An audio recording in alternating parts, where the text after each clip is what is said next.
Okay, good evening. Welcome to the Cabarrus County Board of Education work session for Monday, June 1st, 2026. I'm Rob Walter, the board chair, and I'm going to call this meeting to order. We're going to move on to our opening ceremony, and tonight we don't have anybody presenting, so we'll do the Pledge of Allegiance. If you would stand with me. I pledge allegiance to the flag of the United States of America and to the republic for which it stands, one nation, under God, indivisible, with liberty and justice for all. Thank you. All right, item 2.02 is our introductions and greetings. Just go let you know who's on our dais tonight. So again, board member Shannon Lancaster, board member Catherine Moore, board member Sam Treadaway, our superintendent, Dr. John Kapicki, and to my right is board vice chair Greg Mills, board member Pam Escobar, and board member Melanie Freeman. William Eisenhower is not here this evening, but filling in for him is Mr. Dave Stevens. Thank you for being here. So we'll move on to our setting of our agenda. And board members, we did have one quick change. We had a item 7.13. That is not an action item. That'll be a report. So I'd like to move that to 6.02. And if you're all okay with that, can we make a motion in a second? So moved. Thank you, Greg. Second. Thank you, Sam. So I have a motion and a second to adopt our agenda as amended. Please say aye. Aye. Okay, our agenda is adopted, and we're going to move right over into. Chair, excuse me. Yes. You said 6 point what? 6.02. Thank you. So no, you can scratch 7.13, and we're adding 6.02. Same item, just there's no action to take, so therefore it didn't need to be on the action list. So again, moving on to the recognitions, we have 4.01. We have our Public Safety Academy student recognition. Is Mr. Palmer in the room? There he is. Welcome. Thank you, Board Chair, Dr. Kapicki, members of the board. Tonight we are here to recognize two incredible students and their actions to assist a fellow student at Concord High School. Tonight we would also like to recognize Chief Adkins for the exceptional training that she provides her students. So at this point in time, could we have Curtis Davis and Logan Schelling to the front?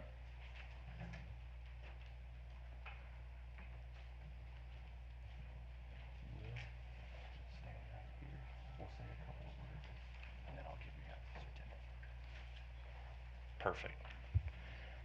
All right, so tonight I wanted to share a situation that took place on Wednesday, March 6th that truly highlights the value of our Public Safety Academy at Concord High School and the outstanding students we have in the program.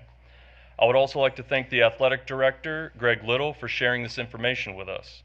On March 6th, while the athletic director was working around the stadium, he was alerted that a student was having a seizure on the opposite side of the stadium.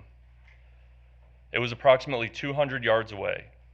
Upon arriving at the scene, he noted that Curtis Davis and Logan Schelling, both students in our EMT class, already had the situation completely under control.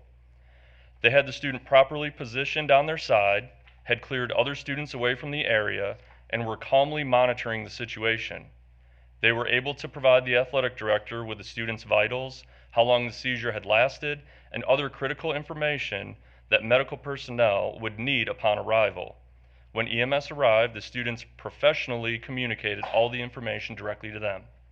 At that point, the AD simply stated that he needed to stay with the student, help keep things calm, and waited for the nurse and EMS to take over. Seizures are extremely scary situations, especially when you do not know exactly what you're running into. What we had witnessed that day was two students who were extremely prepared to step into a stressful emergency situation and respond with professionalism, composure, confidence, and compassion. Curtis and Logan were heroes that day. Their actions not only helped a fellow student, but they also demonstrated what the Public Safety Academy is about, preparing students for real-world skills, leadership, and the ability to respond when others need the help most. We cannot say enough about how proud we are of them and the way they represented Concord High School and the PSA program. At this time, we would like to recognize Curtis and Logan for their heroic efforts that day.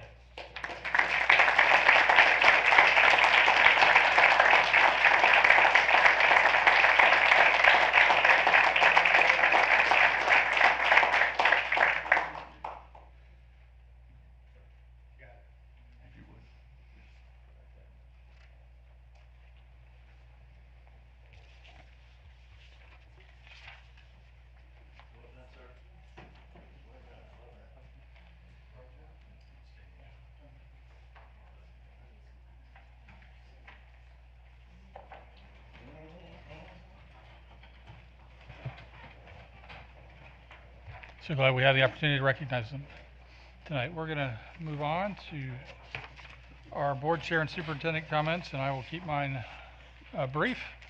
But I did want to say one of the highlights of the year for us as a board is the opportunity to celebrate with our graduates. Last month we attended 13 graduation ceremonies and celebrated nearly, over 2,700 graduates. So we'd like to congratulate each member of the class of 2026 and their families. We are proud of your accomplishments and wish you continued success in the future. I also want to thank the many individuals who worked behind the scenes to make all these ceremonies such a success, from our school administrators, teachers, support staff, maintenance, technology, operations, communications. The hard work made these special events possible, and thank you. So as we shift from celebrating this year's graduates to planning for our future, we have a very full or long agenda tonight. We'll be discussing important topics including our budget, academic programs, policies, and capital projects. So I do appreciate everyone's time and attention as we work through this agenda. And with that, I will move it on to 5.02, which is superintendent comments. Thank you, Mr. Walter. And just to follow up on some of the comments you just made, again, our graduation ceremonies were a tremendous celebration of our students and the success and the bright futures that they have ahead of them as the class of 2026 graduated. Some numbers to share with our community. We had 2,756 graduates, as was just mentioned, supported by 27,488 family members, friends, and community members who fill their venues with pride and encouragement. An additional 18,820 viewers joined us through the YouTube live streams, while our communications teams captured and shared 3,856 images with our families. The accomplishments of this graduating class extend far beyond the stage. Collectively, the class of 2026 earned more than $29 million in scholarships, which is a testament to their hard work, their perseverance, and their commitment to excellence. These remarkable numbers reflect not only the achievements of our graduates, but also the dedication of our teachers, staff, families, and community partners, who have no doubt supported them throughout their educational journey. So as they leave, we are incredibly proud of them, we congratulate them, and we know that they are prepared for college, careers, military service, and life. And we look forward to seeing the positive impacts that they will make on our communities, our state, and our world. So congratulations to the class of 2026. I'd also like to congratulate our rising 9th grader and 3-time district spelling champion, Vinidra Belusu, as he represented Harris Road Middle School and Cabarrus County Schools and our entire community on the national stage in Washington, D.C.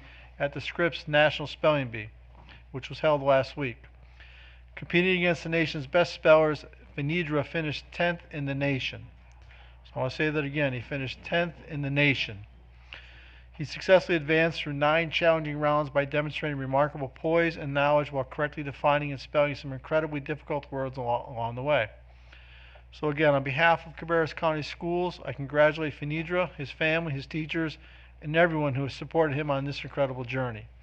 Hopefully we can get him to a future board meeting to recognize that achievement and to honor him and all of his efforts and the hard work that he demonstrated as he shared his talent and determination last week at the spelling bee. And just a quick reminder, not to get ahead of myself, but please pay attention to our website and any Parent Square announcements that come out.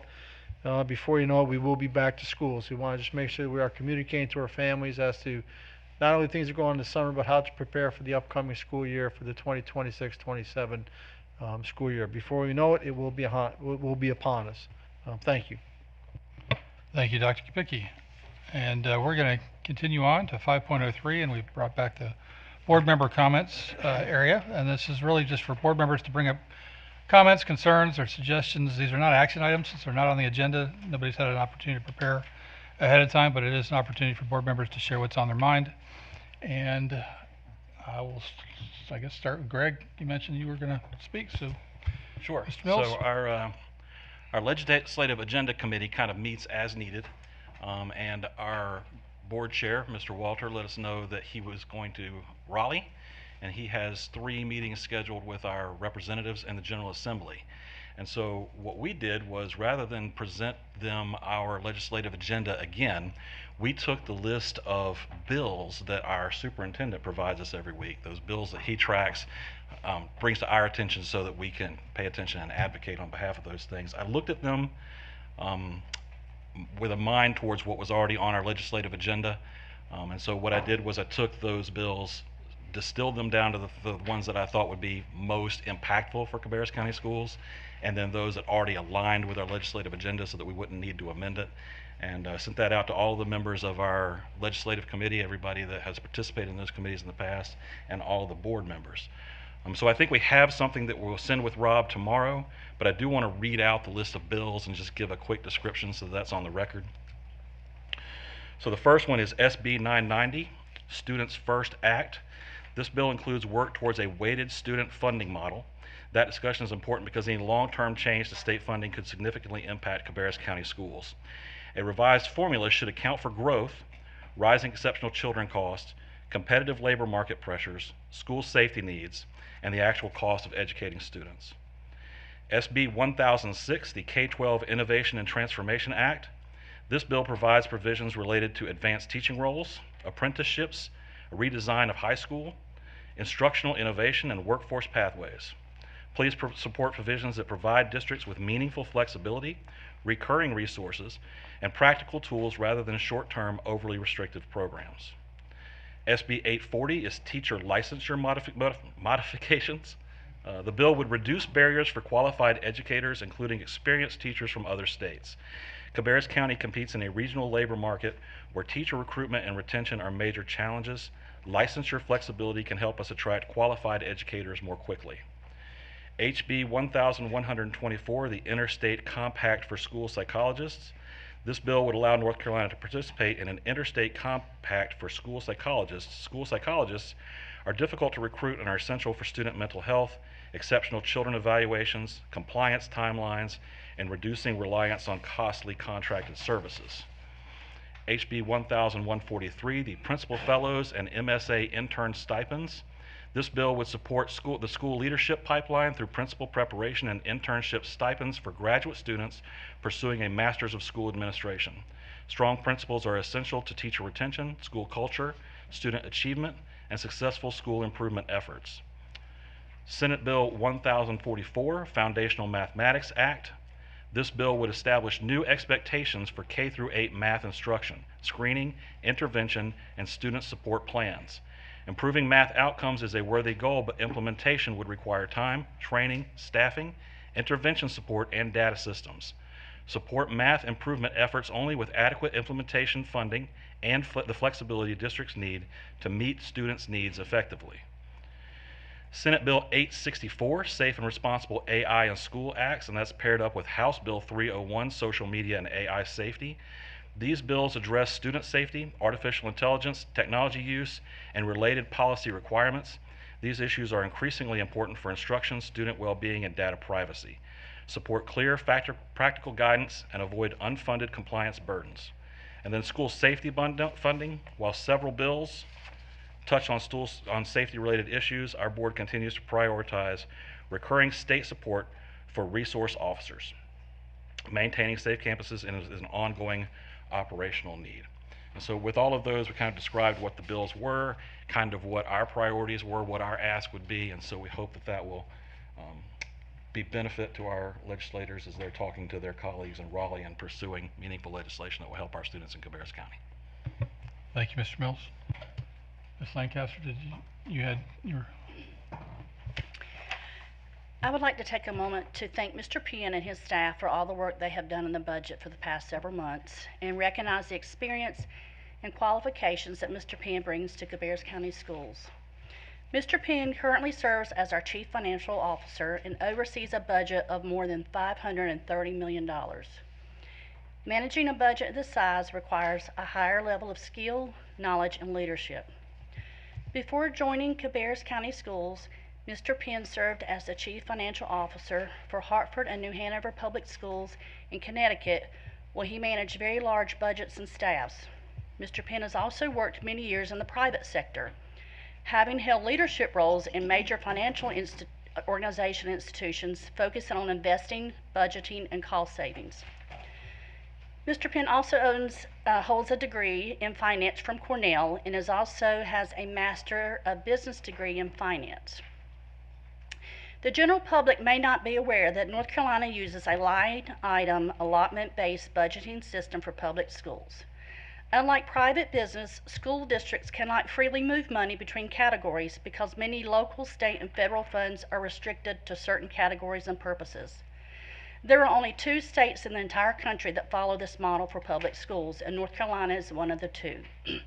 Sometimes our budget decisions may not make sense to the general public, but often this is because we have to follow our state's budget model and regulations. Whether we all agree or disagree on a particular budget decision, I think it's important to recognize that Mr. Penn brings a wide gamut of professional and educational experiences. He has more than 30 years of financial leadership experience, and we are fortunate to have someone with his level of knowledge helping guide the financial operations of Cabarrus County Schools. And I wanted to take this opportunity to thank Mr. Penn and his department for all the work they've done on this budget. Thank you. You're welcome.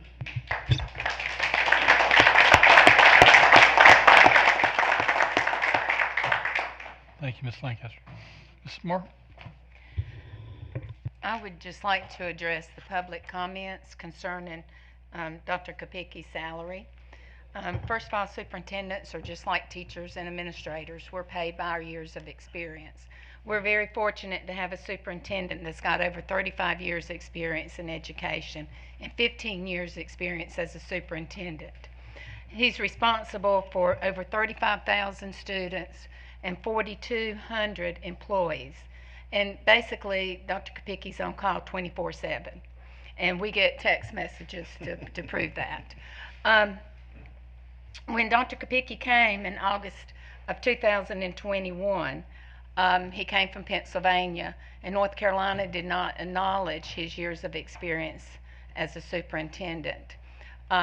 So majority of his pay does come from the state, but the board in 2021 voted unanimously to hire Dr. Kopicki and to supplement his salary for his years of experience. And I think we're very lucky to have a superintendent with this type of experience. When he came here, his salary was actually less. With his over 10 plus years of experience, his salary was actually less than the previous superintendent who had been here for 6 years. I don't think we can really say that he's making too much money. Now, and also the comment about being top heavy with administrators. I'm sure Dr. Williams is working really hard now in allotments. You know, this is all coming, your number of teachers are based on allotment of students, and not school-wide, but county-wide. So he has to work really hard to distribute. Then also administrators are paid by their years of experience, and they're placed at schools by allotments. And again, the majority of those salaries are paid for the state. So I just appreciate our superintendent. I think we're lucky to have him, and I appreciate Dr. Williams, and I think Mr. Penn's going to address the administration allotment and pay some further. Thank you, Ms. Moore. I didn't know any other board members that had comments. If not, we're ready to move on to our report section, which is 6.01 is construction update. We're going to welcome Mr. Brian Cohn to the podium. Good evening, Mr. Chairman, members of the board. Here's our update on the last couple months of construction on the projects. Starting with Coltrane Webb, and we'll go through all the projects and then can gather questions at the end if you have any, so that in the interest of time, all right? Interior finish work continues on the classroom wings B and C for Coltrane Webb. The casework's been installed in all those classroom wing spaces. We are making preparations to bring furniture into those classroom wing areas starting July 6th. Plumbing, mechanical, and electrical work continue in the A1, A2 spaces. That's our administration, our media center, the art, the EC spaces, all those big box spaces in the front of the school. So everything's kind of staged and sequenced from the classroom wings forward towards Spring Street. Mechanical teaching room has been receiving its color-coded wrap for pipes and ductwork. You can see there in that image, that's, we're using that as a teaching space for the kids now. They're going to have some graphics and things explaining what all those things do inside those rooms so that they understand how the buildings actually operate maybe. The fluid applied sports court flooring is in its final stages of installation and should be completed this week. And a couple Fridays ago, we were fortunate to be able to tour the staff of Coulter and Webb at the school, walking them around, showing them all the new spaces that they would be moving into here come this August. And that's a graphic of what the graphics around the outside of that mechanical room will look like. Again, all those colors and lines represent pipes and ductwork and explain what happens throughout the school and what they actually do. So kind of a really neat space, I think. Then there's the fluid applied sport court floor that has been masked up and ready for striping. A couple of images inside. That's the cafeteria showing the acoustical panels on the wall and the acoustical ceiling grid on the left, and then that's the media center space there on the right where they're working on the ceiling grid clouds as well. The image on the left just shows some of the flooring being finished on the second floor in between the classroom wings. There you see teachers on the right walking through. They were opening doors, looking in their bathrooms. They were incredibly excited.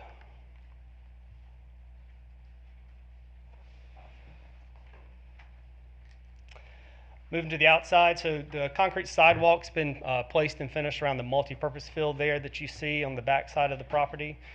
They continue to work on curb and gutter in the main parking lot and the car rider line area there in the front. The exterior turf that's going in between the classroom wings, the prep work has started on that, and they'll actually be starting to install the turf this week. Landscaping trees have been installed around the perimeter of the campus. The bus lot's been paved and is being used by our subcontractors for parking and staging now. And then all of our exterior canopy structures for the main and the bus entry have been completed as well. There's that area in between the classroom wings where they're working on the turf. And just to give you kind of a snapshot, this is May of 2025. And here's what we look like 1 year later. That's kind of a drone sitting over Georgia Street looking up towards Spring Street, so the back side of the campus there. Moving on to Mary Frances Wall. So miscellaneous finished work continues throughout this building as we move closer to completing it. The vinyl wall protection and the corner guards you can see there have been installed down the corridor spaces. The paving around the site's been completed, as well as the thermoplastic striping. Landscaping is almost complete around the entire site now. The electricians expect to receive their final inspection this week. And then we've also made repairs to the original brick wall and column that were part of the loading dock of Beverly Hills that we retained, as opposed to tearing it down and having to build a new one. We had to add a column to balance it out. So that was all completed this past week. There you see the interior graphics. They're about 90% complete around the site as they work to finish those up. The BDA system has been installed and tested. Security cameras are being installed and completed throughout the building as well. The playground equipment installation that said it was scheduled for the first week of June, and it did show up today. So they started on the installation of the playground system. Furniture delivery and setup, that was expected to begin next week. It actually showed up today, so they were staging furniture throughout that school, and we'll begin the installation of that furniture next week. The final cleaning of all the interior spaces is also slated to begin this week. We're scheduled to begin moving staff boxes next Monday, and then on June 15th is when the school will start using their assessment room, assessing kids as they're supposed to do throughout the summer. Here's the graphics that we worked with the school staff on at the water coolers. Again, just to give you kind of a summary, that was May of 2025. And there we are today. Just another vantage looking back towards the water treatment plant. On the Opportunity School, so City of Concord Fire Marshal and the County Inspection Department did approve us for a merchandising permit that allows us to start bringing goods into the school. Furniture installation is actually completed now. It got finished up last week. You can see there some of the classroom spaces set up. We began relocating the existing school furnishings this week. FMD began moving their products in today. Installation of the outdoor shade structure at the back has been completed, and we are finishing up the concrete underneath that. New Atlantic did obtain their temporary certificate of occupancy, which allowed us to begin moving staff in. Then Republic Service also delivered the trash dumpster to the shared dumpster area now that is between the PLC and the Opportunity School. There's another one of the classroom spaces.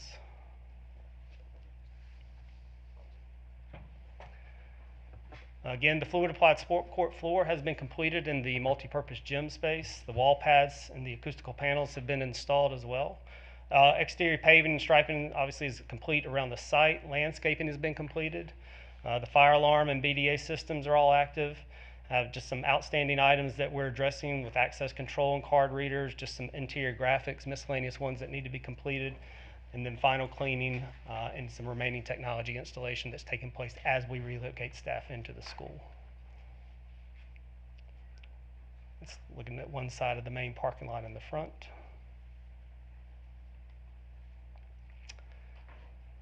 Here's the graphics as you come into the security vestibule and on into the main part of the school.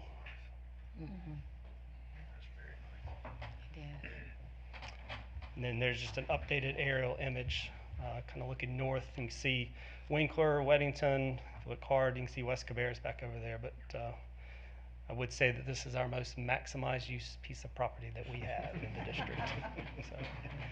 And that is all I have. I'd be happy to answer any questions you may have about any of this. Good to see these things come to fruition. Yep. Shannon. So do all three of these have a temporary CO? No, Or ma'am. just the one? Just the one. Just the Opportunity School has their temporary certificate of occupancy. We have merchandising permitting approval from the county and the fire marshal for Mary Frances Wall. We have till the 15th, so we expect probably the end of this week to receive TCO for the Mary Frances Wall project. And don't ask about Portugal. Gonna be down to the wire. So. Catherine. Anybody else? Good. All right. Thank And you. we are having ribbon cuttings for these, or that does. We are, Mr. Furr and I discussed that today. We are working on getting those on the calendar for you. We'll be right there before school starts is what we're anticipating. But we'll define those dates here over the next few weeks once we talk with the board and with county leadership, making sure we find a day that works for everybody. Okay. So, Thank you. yes, sir. Thank you. All right, we're going to move on to new 6.02, which is the Continuous Improvement Framework Review. We have Dr. Jonathan Bowers and Ms. Sarah Reeves are going to come to the podium and give us that report. Welcome. Thank you, Mr. Walter. Good evening to you, sir, members of the board, and Dr. Kapicki.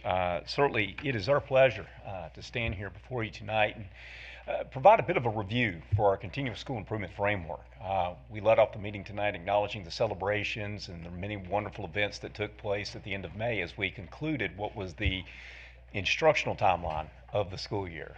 Now we're in this kind of transition phase to where we're closing out one school year, and as we cast our eyes on the horizon of the start of a new school year, hard to believe it will be upon us before too long.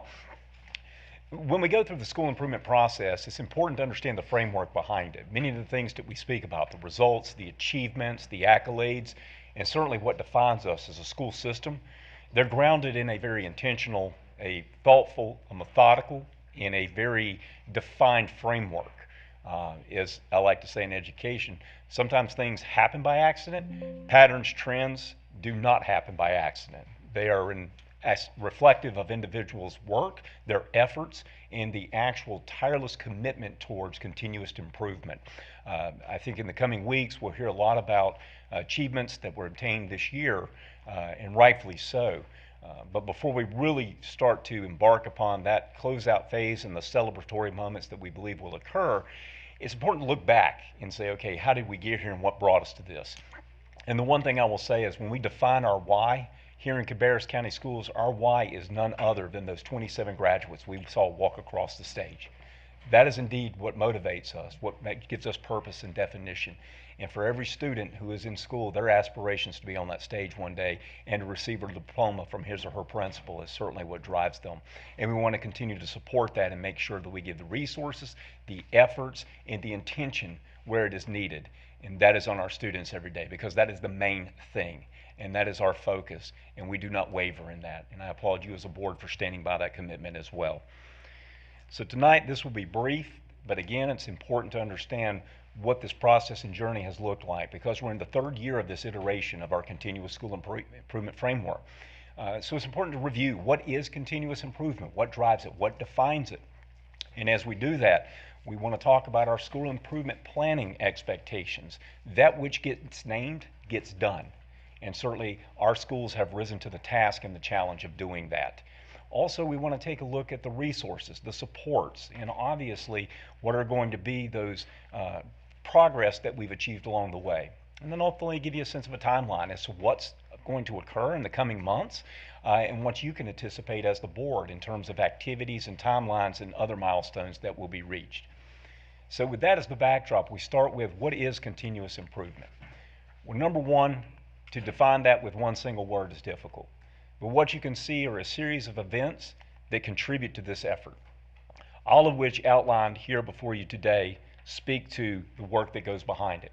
From continuously and always intentionally monitoring data, making sure that we are looking at what are the results telling us, what is the data giving us, and how do we use that to be able to make adjustments and informed decisions along the way.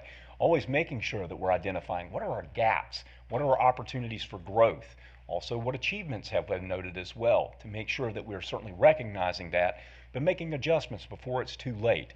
Progress monitoring is at the very heart of what we do. Because if we just used autopsy data at the end of the year to be able to make these decisions, we have missed opportunities to create improvements and opportunities and things that will benefit students along the way. And certainly that is a central core tenet behind continuous school improvement. We want to make sure that we're setting goals that are measurable. Not things that we can't say, hey, here's that we know that we've achieved it, but things that are well defined and are certainly intentionally and thoughtfully established. We want to make sure that we use strategies. Again, not things by happen chance. Know what is best for kids, making sure we're putting children in the best learning positions possible, and we're taking full advantage of those strategies, and we're leveraging those each and every day. We want to make sure we make adjustments, and we want to make sure we celebrate our growth while also maintaining high expectations. That is what the work is grounded in.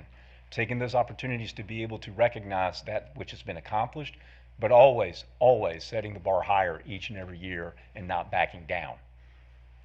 So, at the very heart of this is the alignment, because again, if at any one stage along the way there's misalignment, then the results don't necessarily yield what we hope to achieve. That alignment begins at the state level. The state of North Carolina defines what are those strategic priorities through the state board's strategic plan, and then they also define what are those expectations when they put forth the portrait of a graduate. We then, as a district, we define this with our strategic plan, to which the board has become quite familiar with and has had a hand in helping us develop along the way. And that strategic plan thinks to how do we go about the work that we have. And we also want to make sure that we're thoughtful about the goals that we identify, not as a district, but also for our schools. And then lastly, we have the schools themselves, from school improvement planning to the school vision and their mission statements, because that's where we know the work is done that's truly going to benefit students. So at the state board, there are 8 defined strategic priorities. I'm not going to bore you by reading those to you tonight, but I will highlight 5 of them. And the 5 I highlight are purposeful, because when I speak to the alignment, the language that you see in the 5 that I've circled there, you're going to see reflected in our very own strategic plan. So if I were to transition to that and to put it right alongside this, you see teaching and learning at the center, you see community engagement, you see operational and financial stewardship, you see staff retention, recruitment, and growth, and then you see ultimately student wellness. On this compass, those are our directional points which keep us grounded and guided as we certainly work to serve students each and every day. Ultimately, that gives us our framework. We've shared this with you before. it does not change because the model has proven successful. The model has given us, again, a compass and a directional points to follow. And with each year, what we find is that the work is cyclical. As we close out one, we're always forecasting an eye to the horizon to begin the work of the next year as well. So as we come to the conclusion of this year, many a thing to which are too numerous to speak of tonight here have taken place. And what we know is those things to which have been implemented and done for the betterment of students have given us the opportunity to certainly look ahead and be able to celebrate where we will stand at the end of this year. Thank you, Dr. Bowers. So as you may remember, we came to you about this time last year prior to summer leadership and talked to you about the importance of setting consistent goals across all of 44 of our schools in key focus areas to really ensure that there was both momentum but district alignment to be able to support some of our growth opportunities and also capitalize on some of the areas that we had great strengths in the county. And so every single one of our schools, as you reviewed their school improvement plan goals and their school improvement plans in the fall, have goals in the areas of student wellness, teaching and learning, and then each of the schools had the ability to create or generate a school choice goal based on their comprehensive needs assessment and what they uniquely needed for their school community. In the areas of teaching and learning, as you can see here, each of our levels has different areas that are really indicated and driven based on the data of the district itself, and we provision those schools with academic goals, and each school has a different baseline goal in order for us to get to our overall district goal. So as Dr. Bauer shared, this really is continuous improvement, and we want to make sure that we emphasize the importance that as a district, we are not increasing in rank and growth by happenstance. This is very intentional, aligned effort, and is a direct reflection of our schools' intentionality and focus areas, but also their hard work and the supports that they have put in place for both students and staff. And so, as you can see here, over the last few years, the increase in proficiency is not by happenstance. Rather, this is a direct result of the continuous improvement efforts as our schools are using their school improvement plans not just as a documentation of compliance, but rather a living, breathing document to provide supports for their students, staff, and communities. Additionally, I think it's incredibly exciting that not just in student data are we seeing growth opportunities, but we're also seeing it in our teacher working condition surveys. And so we're beating the state in every single area as it relates to professional development. And so I think that is a testament to really this aligned effort to be able to provision high quality, individualized professional development for our staff. And with over 2,300 teacher responses, we feel really confident that that is a direct representation of how our staff are feeling about the improvement efforts happening across the county.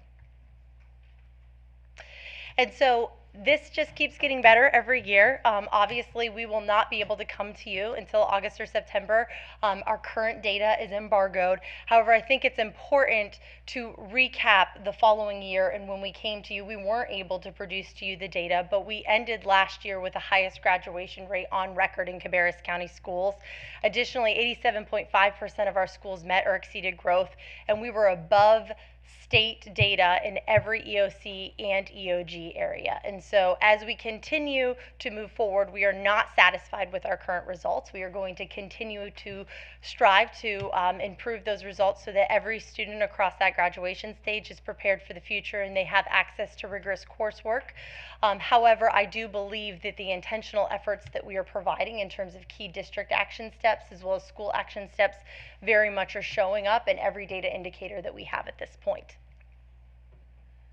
And so what does this look like in terms of district level support? So as opposed to 44 schools individually trying to create their own action items for their school improvement plan goals, the nice thing is when we have aligned, consistent, coherent goals across the district, we're able to really provide opportunities for strong collaboration across the county, but also very clear, aligned professional development supports, curricular resources, and then tiered supports as it relates to the individual needs of our schools. And so we've spoken to you before about our tiered school support model and not every school needing the exact same thing. And so with that, we are really being intentional about the frequency and duration of how we're checking in, providing tiered supports as it relates to access to district level specialists to come in and support our teachers through professional learning communities, as well as the ability to provide customized supports with data disaggregation for each of the schools. And so as we share this presentation, we're actually getting prepared for Summer Leadership Academy, which will be next week. And that really is the final culmination of schools wrapping up their school improvement plans for this year and beginning to launch planning for the 26-27 school year, casting the vision for the school improvement goals, and then giving the school improvement teams the opportunity to really dive in, disaggregate the data, and be able to identify root causes and key action steps to be able to support those school improvement plans, which will be presented to you in the fall. So what does that timeline look like for the months ahead? As Ms. Reeves just mentioned, next week we will have the opportunity to gather our administrators, their school improvement teams at Coxmill High School, and are to believe begin the work of 26, 27. And so obviously it just goes to show that our leaders, our teachers, our staff are always committed to making sure that, while we have celebrated, at least from a ceremonial standpoint, the conclusion of the 25-26 school year, we're not going to pause and say we've arrived. Our effort is to make sure that we do recognize and celebrate and take time to certainly recognize each other's achievements, but then begin the work of saying, okay, let's now get together. Let's talk about what the new year might have ahead of us and what might unfold. So our leaders will be spending that time. They'll begin working on drafts of their school improvement goals, taking opportunities to make sure that they have built-in time to collaborate, to network, and also work with professionals and subject matter experts as they start to set what are going to be those priority items for their 26-27 school year. During the month of July, the work will continue. In August, teams will return. Schools will then begin having those discussions with their staffs when the full staffs are back in the building. And it won't be long before they'll be submitting what will be their school improvement plans in September. As we have in years past, we'll be sharing a preview of those with you in advance, so certainly you have an opportunity to review, certainly ask questions that you may have, and then we'll be bringing those to you for approval in October. So just so we know what's ahead, and then as Ms. Reeves alluded to, there will be the opportunity in the month of September to then Mr. Sane and his team share the accountability results and see where this really fits. So again, it's no action item tonight, it's just merely informational, but we always feel it's best to keep the board informed so that you know the work that's taking place, and it's really not just done in segmented, isolated opportunities. It truly is a synergy that happens throughout the year, and in each and every step of the way, there are just so many people involved, and we appreciate their efforts. We'll pause there for any questions you may have. Sounds like a lot of success, so that's great news. Board members, questions, comments? Shannon? I'd just like to say I'm old enough to where when I first started teaching, we didn't really have these. And then it became just a box you would check off to say you've done it. So it's evolved to this is actually a functional tool to help guide your school. So it's nice to see this over the course of my years in education. So. Thank you. Anyone else? Okay, thank you very much. Thank you, sir. So we're going to move on to the new 6.03, which was the 6.02 monthly budget summary and board report. And we're going to welcome Mr. Phil Penn to the podium. Good evening.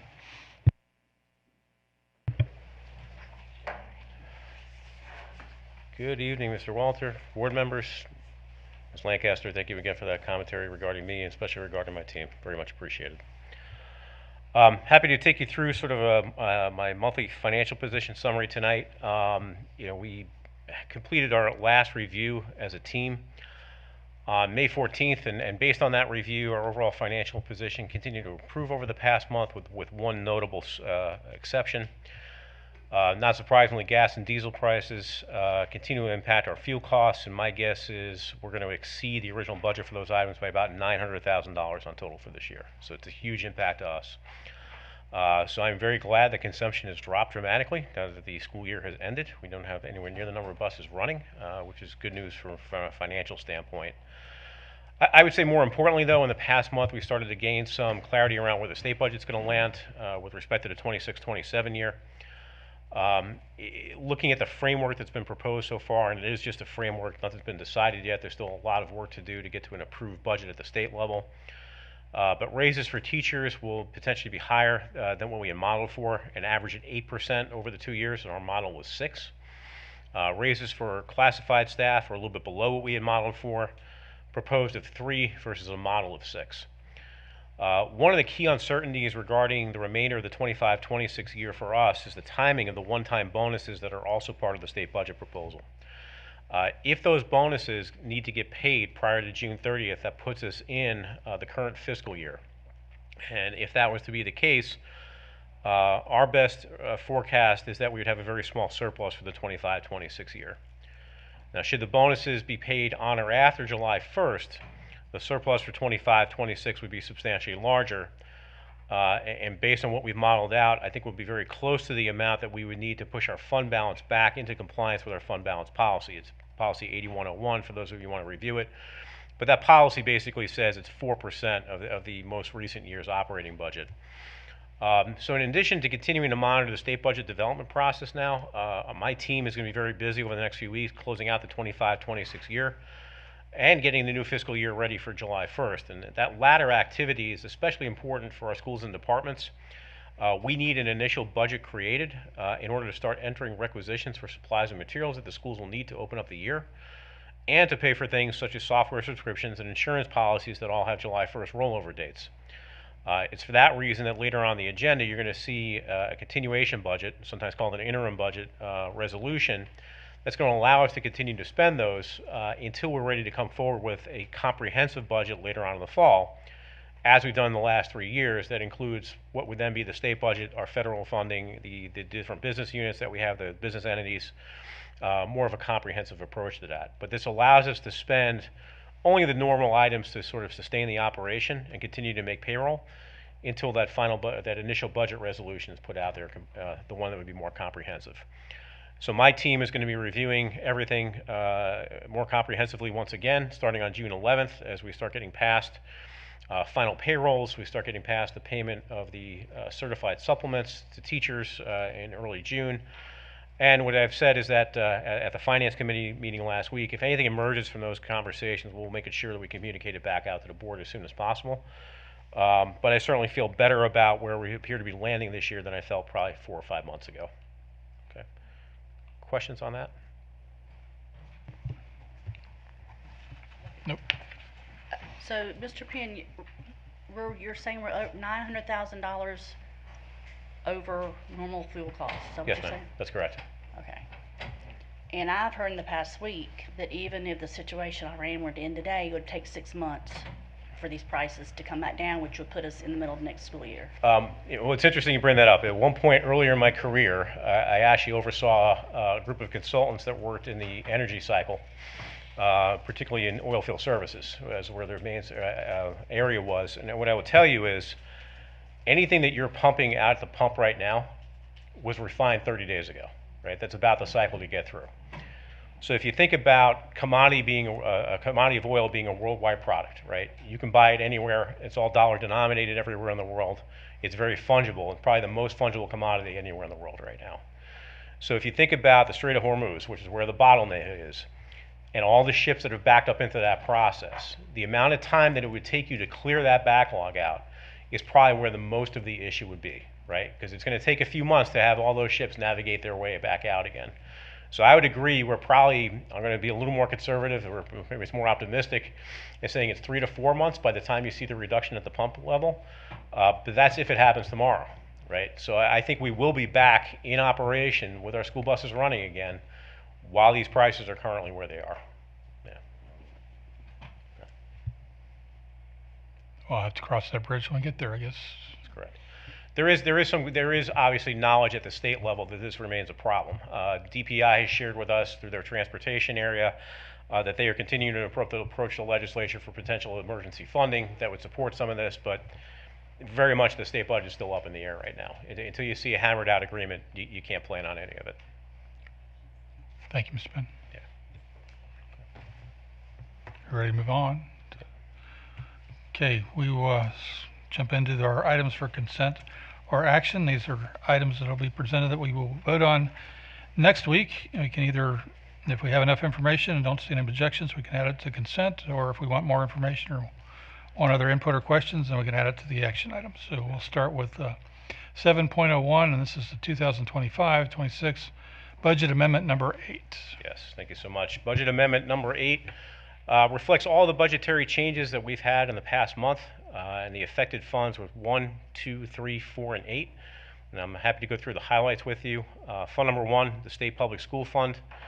We had an increase of just over $2.7 million. That primarily reflects the remaining allocation of the low wealth supplemental funding we discussed last month. As you may recall, we allocated $1 million of it last month, and I said that there was a second piece coming. This is the second piece arriving now in terms of our allocation of that. But in addition to that, we also recorded a small increase in the Special State Reserve for Children with Disabilities to the tune of about $19,000. And we did receive an allotment for National Board Certification Support in the tune of just over $17,000. We also made a handful of transfers that were in three other PRCs, but it did not affect the overall budget at all. They were net transfers, same amount up as down. Okay. Then moving to the local operating fund, based on guidance from our independent auditors, we booked the full value of the multi-year software and other contracts that CCS currently utilizes. And though that will show up in our financials as an expense, there's actually an offsetting entry to revenue to offset that, so it nets to zero.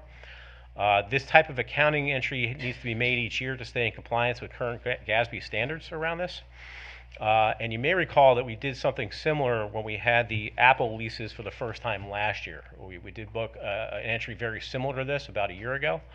But again, it's something that Government Accounting Standards Board, which is what GASB stands for, requires us to do for full disclosure in our financial statements of what's out there for longer term liabilities. Within federal, that's fund number 3, we recorded an increase in total of about $53,000. That's minor increases to McKinney-Vento Homeless Assistance Grant, the IDEA Preschool Grant, Title I, regular IDEA grant, Title II, and Title III, and you'll see the amounts reflected there in the memorandum. In addition, we also booked transfers within certain federal funds that had no net impact on the budget, but overall, federal was up to the tune of about $53,000. Within local capital, that's Fund 4, we recorded an increase of $1.765 million. That was the land that was purchased by the county on behalf of us for the new elementary school that's planned for Sudbury Road. That's the new elementary in the northwest corner of the county. And then within special revenue and grants, that's fund number 8. The total increase was about $29,000. We had minor amounts come in 4 different grants totaling just over $13,000, plus about $16,000 for the VEX robotics program. We receive registration fees in advance of the summertime activity, so we book all that into Fund 8 as we receive it. And a lot of that money will be spent on the programmatic activity for VEX during the summer months. So taking that all into account, the overall change is about $8,450,000. It pushes our budget for the 25-26 year to the number you see there, $553,917,640. I'm happy to take any questions on the amendments. Questions, board members? Okay, are we okay with the budget amendment for next week on consent? Consent? Okay, we will add that one to our consent agenda. Terrific. And don't go anywhere. I guess you get the next one too, which is 7.02. This is a discussion on where we stand with our 2026-27 budget and the need for a continuing budget resolution. Yeah, folks in the back, there actually should be a presentation that goes with this I'd like to do before the resolution.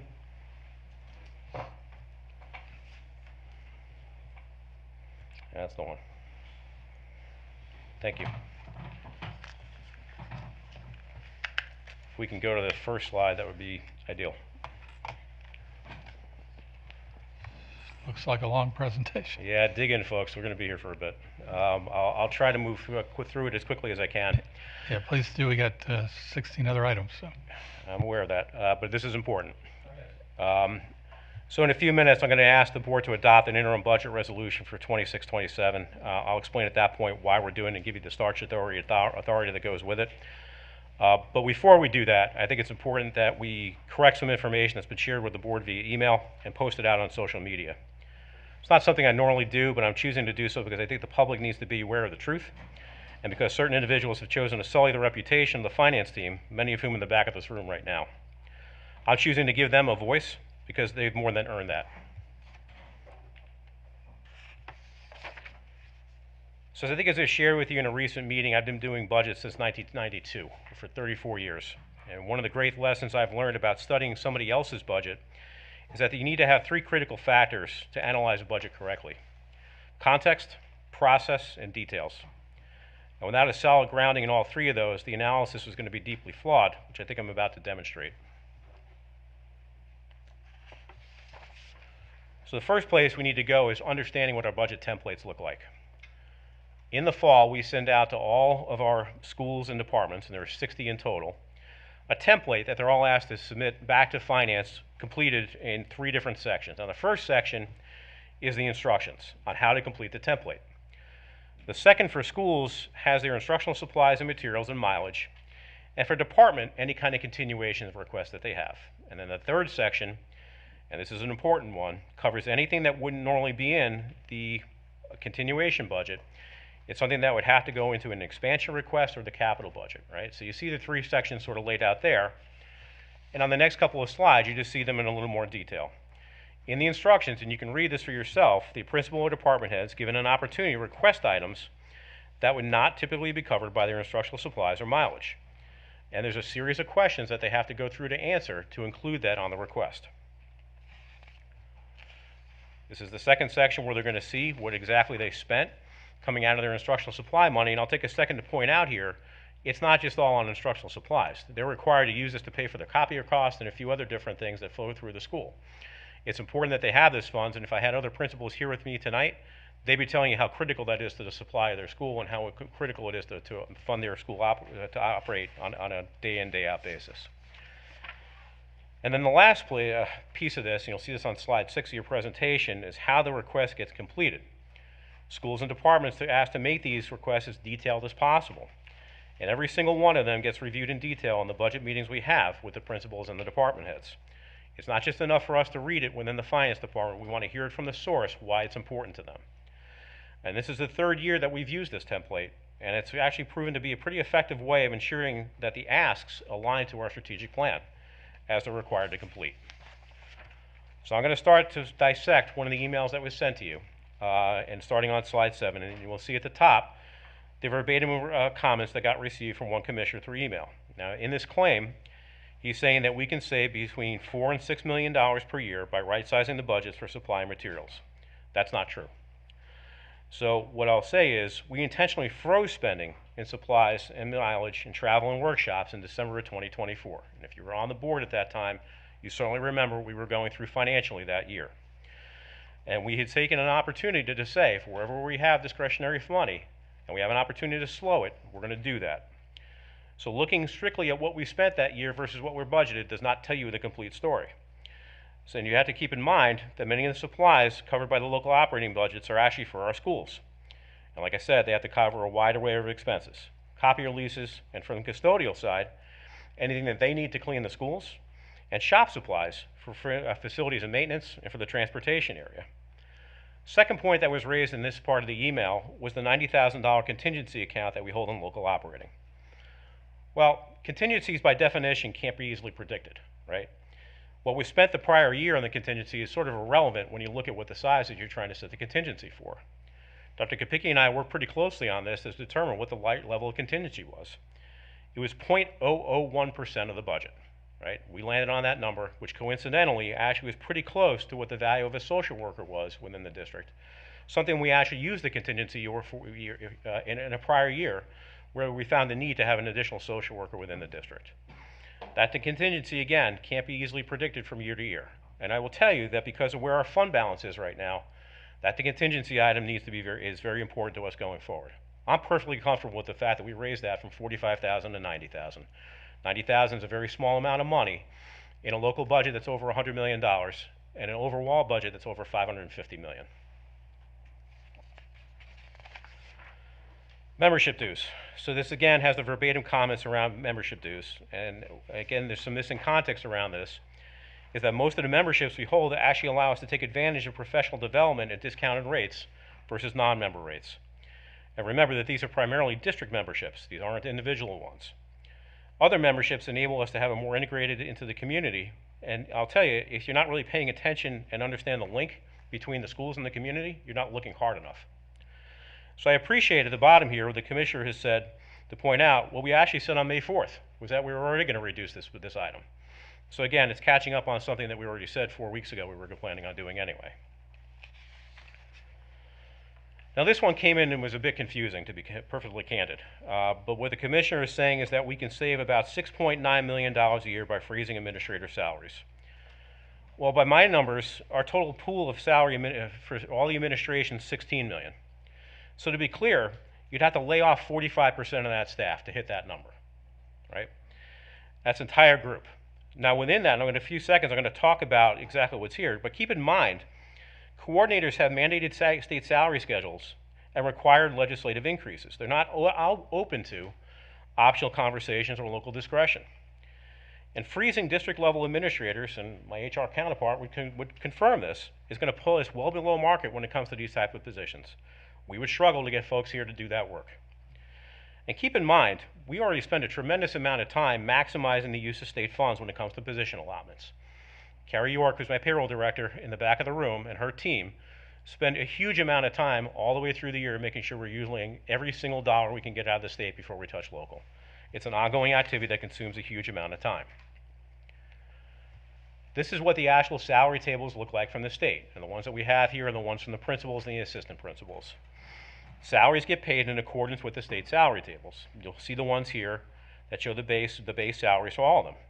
What you'll also see here is that there are matrices of the size of the school, the performance achievements of the school, and the educational achievement of the person who's being paid. All three of those go into effect. This is dictated to us by the state. This is not something we get to play with because we want to make a change. Dr. Kopicki wants to. Yeah, Mr. Penn, if you go back one, please. Yes, sir. So you've already said it, but I just want to reiterate, these salaries are funded by the state, correct? Yes, sir. Okay, that's all I want to know. Thank you. Okay. Sorry for the interruption. Continue. Okay. So again, you'll see the similar information now for all the other administrators. With a decision made locally, and this is in the first bullet point underneath the table, of where that administration needs to land within the state salary table. Now, anything that gets paid above the state maximum has to be paid via local funds. All right, we make that decision locally on a few of our positions, mine included, full disclosure. Frankly, you wouldn't be able to get anyone to do these jobs if you only paid the state max. Lastly, this is the state maximum for funding the superintendent. Now, if you were to go strictly by the state number here, you go right to the bottom, that $13,000, that's $162,000 a year. You would not be able to get a superintendent here for $162,000 a year to run an organization this size. Therefore, we have some of these numbers bleed into our local funding, intentionally so. So one of the questions I always see, or what goes through my mind when somebody says we have too many administrators, is I'm always tempted to ask the question, well, how many do we have? Very often the person can't answer that question. Well, I'll tell you right now, we have 173. But 134 of those, or 84%, are principals or assistant principals that work in our 44 schools. Within that group, 85% of the funding for them comes from the state. The other 15% comes from certified supplements that we have to pay for local because we're required to pay them from local by state law. The 39 administrators that work in central office, that includes all the cabinet members, all the assistant superintendents, directors, and coordinators. Now, the average salary for that group is about $142,000. The average locally funded piece of that is $119,000.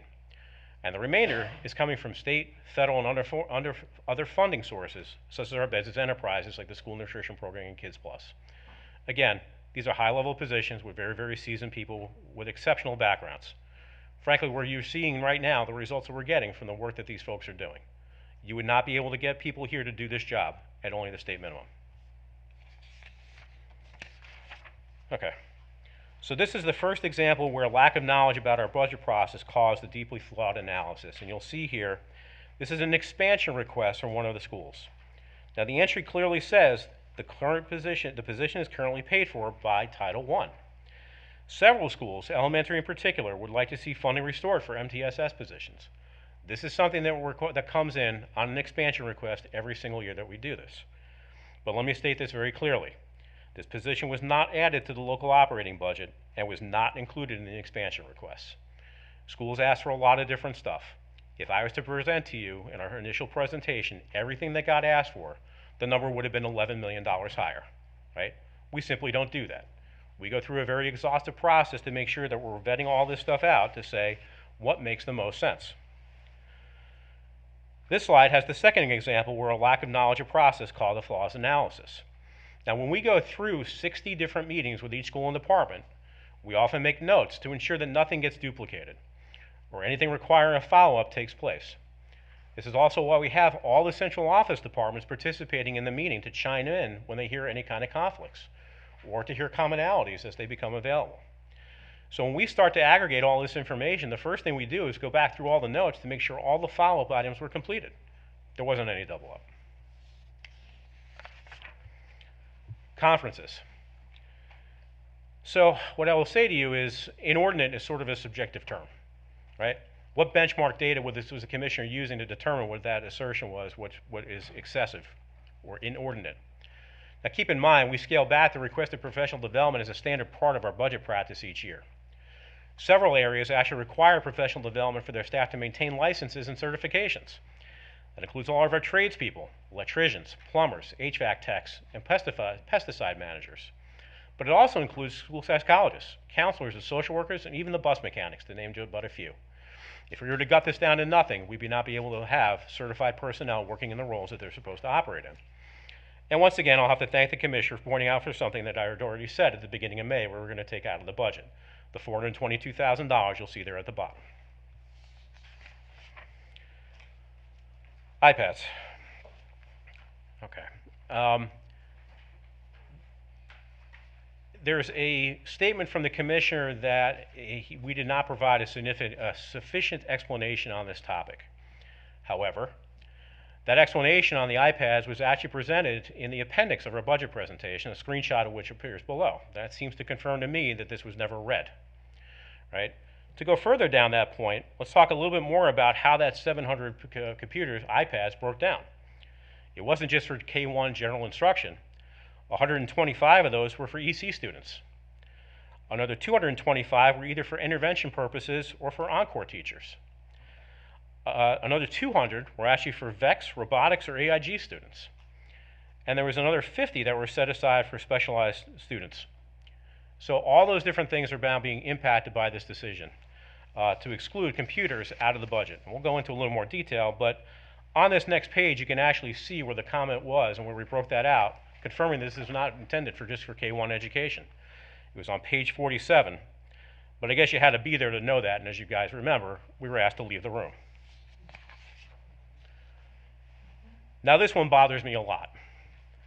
I've already covered with you how schools and departments can request items to go on an expansion request or into the capital budget. This marquee was one of them.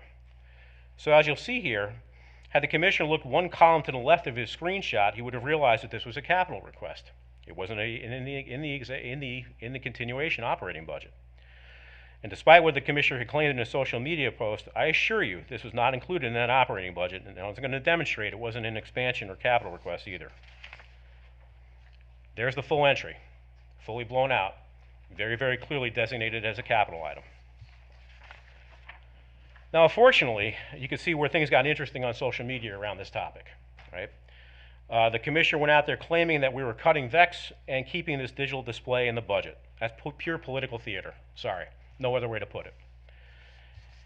It then got worse, because then a former Budget Board of Education candidate accused our school system of being full of filth, dirt, and waste. That's a real charming comment from someone coming from somebody who I spent an hour and a half with personally trying to explain to them how the budget worked. Incredibly, Ed Emery then tries to set the record straight by correctly pointing out that it was never in the budget. Ed's here tonight in the back of the room. He knows something about how our budgets work because he was part of the full-time finance team here for 10 years, rising to the rank of the assistant finance officer. So when he says something about the school budgets, you may want to pay attention to what he has to say. Incredibly, though, the commission then doubles down and says we're playing with the numbers. Well, once again, it's easy to be a keyboard warrior and put a comment like that on social media. But frankly, if you want to start questioning the integrity of me and my team, come say it to me in person, right? And come say it to them in person.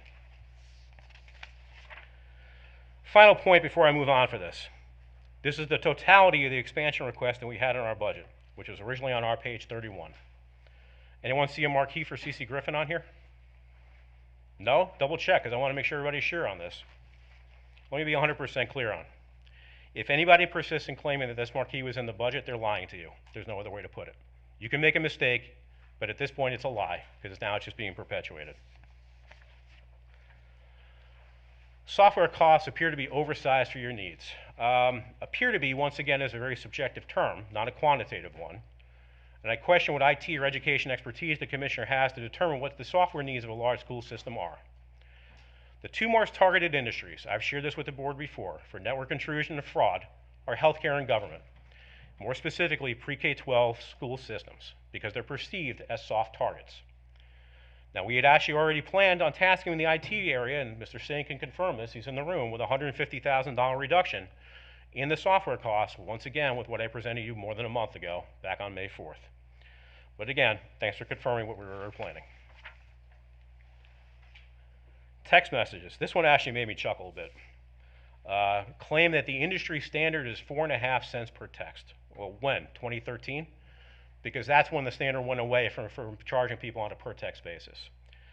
You can't find the line item in the budget because it doesn't exist.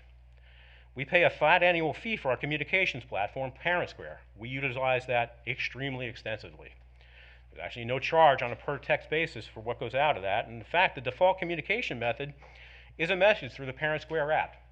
Or if parents decide to opt in or that doesn't work, you then get a text message. But most importantly, you actually have the ability to opt out right now. If you don't like getting texts, you don't have to get them. That's actually embedded in the software as it is today. Oh, and by the way, we sent out more than 10 million messages by text this year. If we were paying 4.5 cents, that'd be $450,000, just to put it in context for you. We're not that dumb. So the next one was about reducing 12-month roles. You may want to consider converting some 12-month roles to 10 or 11-month roles. I didn't do a full assessment in a generalized one. Well, that's like me saying, I think we should reduce SROs to 10 or 11 months or CRS to 10 or 11 months, and we'll just hope we don't have more crime in those 2 months when they're away, right? It's ridiculous. Frankly, some of our positions are required to be 10 or 12-month positions. And I'll highlight for you here, both in the state statute, the duties of the school treasurer, which explains why they're 12-month roles. You know, but in the spirit of negotiation, Dr. Kapicki, I'll come to you in the next couple of days with some kind of offer around my salary that if I can get more vacation time, I'll take a reduction on my salary, and we could talk about that, right? Because again, I want to make sure that we're sort of vetting everything out there when it comes to the budget. And frankly, I'm just annoyed, and we could probably use a little bit of time away from the job. This one I'm going to walk you through, and I need you to pay a little bit of attention to the details on this, because this one bothered me a lot, right? Over the next few slides, I'm going to walk you through a timeline of me delivering requested information to the same commissioner. It started with this rather immature Facebook post at 5:19 p.m. on Tuesday, May 5th. This is more about getting clicks than it is telling the whole true story. After getting this request, which I received at 8:22 p.m. on Tuesday, 4/28, I went back and I said to the acting county manager, after exchanging some emails back and forth on Wednesday the 29th, that I would have that information to them by Thursday. I then went forward and actually delivered it to county staff at 8:51 a.m. on Friday, 5/1. You can see it through the timestamps that have all the arrows on here. At 6:53 a.m. on Saturday, 5/2, I got another email saying, no, we want more, he wants more information. You need to provide something more detailed. Well, I'm not always in the habit of looking at my emails on Saturdays and Sundays. And frankly, if I had, I'm not sure I would have responded right away on this one, because like everybody else in the world, I enjoy my weekend. So after compiling the second request on Monday, 5/4, I then sent a couple of follow-up emails to the acting county manager asking, do you want this material in an email? Or would you prefer to have it in a thumb drive? Either one was fine. Let me know which one would be easier for you. If you can, this is the response I got at 8:21 p.m., now Monday, May 4th. If you can provide a drive, I can get to them to zip it. Fantastic. On 5/5 at 11:28 a.m., I sent another email. Okay, headed your way to the thumb drive now. Now that thumb drive says that I was sending that email at 11:28 a.m. on 5/5. That's 6 hours before the Facebook post, right? It's 12 minutes from here to county offices, which means it was probably in their possession by around 11:45 a.m. I can't tell you what happened to it between 11:45 a.m. and that Facebook post, but frankly, as far as I'm concerned, that was already addressed. I promise I'm near the end. Somewhere in the last 4 or 5 weeks, the justification I've heard for the 4.5% cap on CCS funding is it's what the county can afford. Well, I don't really recall seeing any empirical analysis being shared with the public on what tax affordability really looks like. But I do know some candidates were running on, or appointed on, the promise of keeping taxes flat. But in my mind, that's not the same thing. So let's start here with what the county's financial position actually looks like. So here, what I'm showing you is the county's fund balance at June 30th, 2025. Now, this board, very many times, has heard me describe the fund balance as a savings account.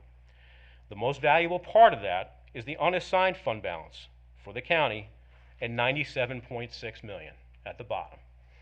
That's free and available to spend, right?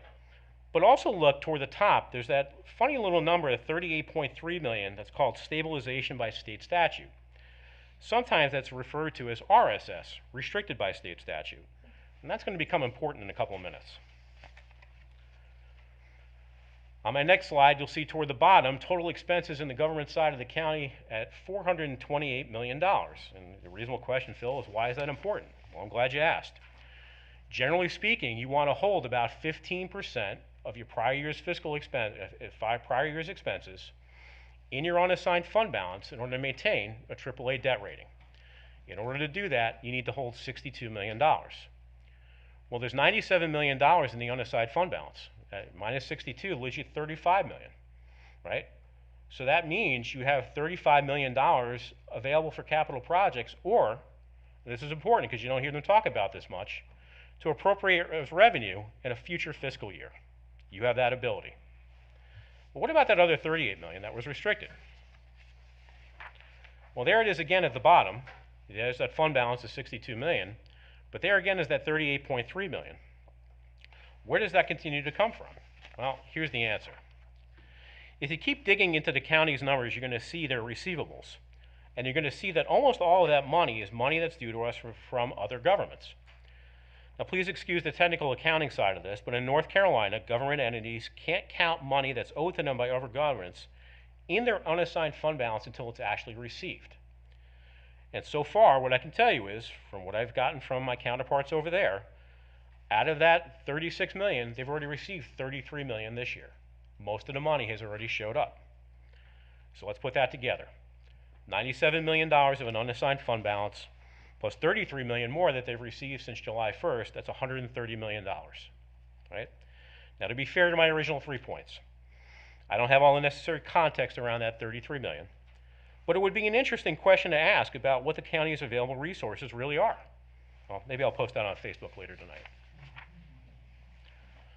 So back to the affordability question.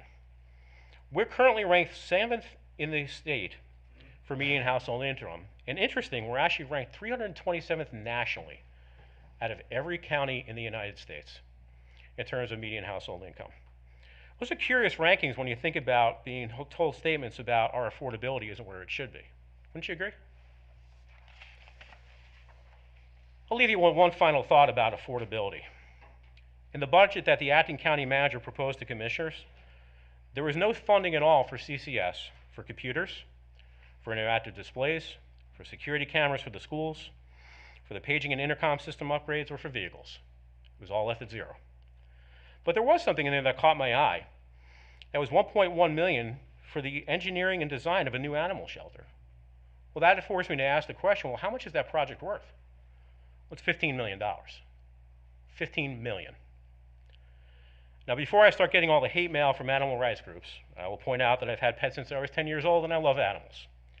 But $15 million is an awful lot of money when we spent this much time fighting about a $4 million difference in the school budget.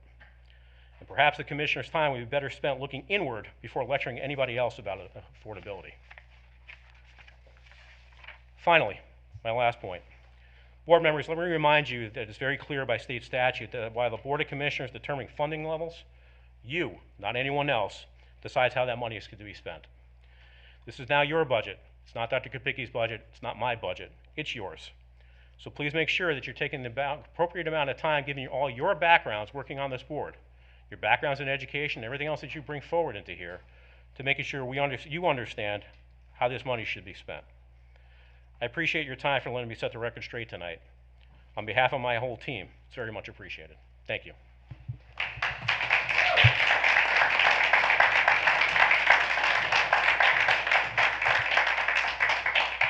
Yeah, before you get back into the actual ask for this thing, it goes back to communications. If there was some communication, a lot of these things could have been resolved and not in the position that we're in.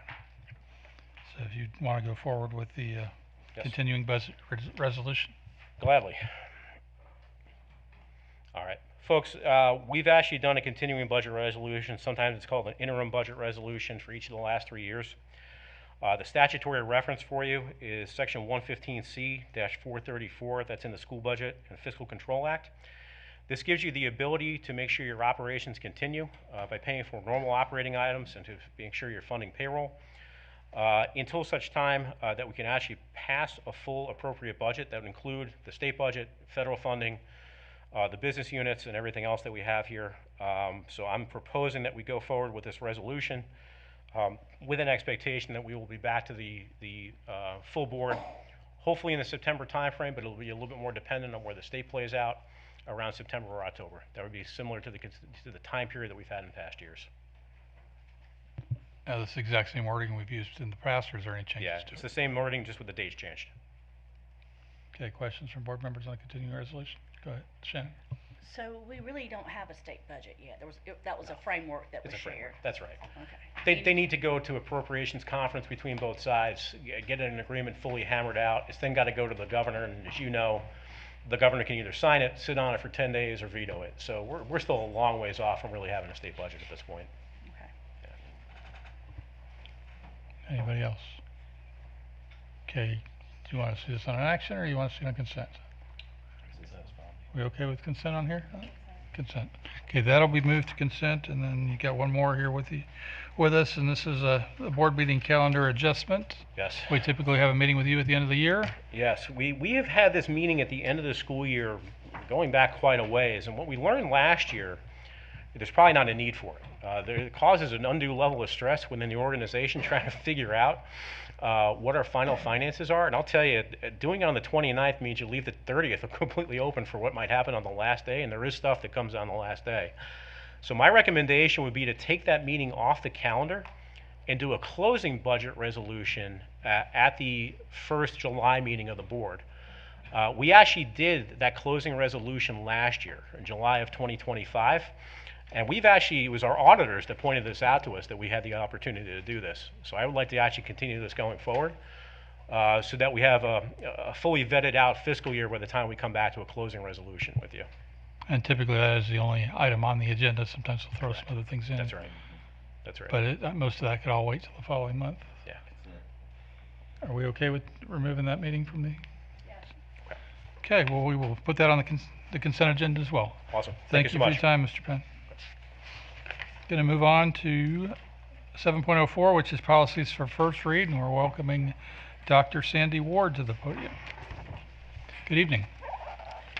Good evening, board members. Dr. Kapicki. It's good to be here this evening. We have 4 policies up for first reading. I did not receive any questions, so I will jump right into our summary.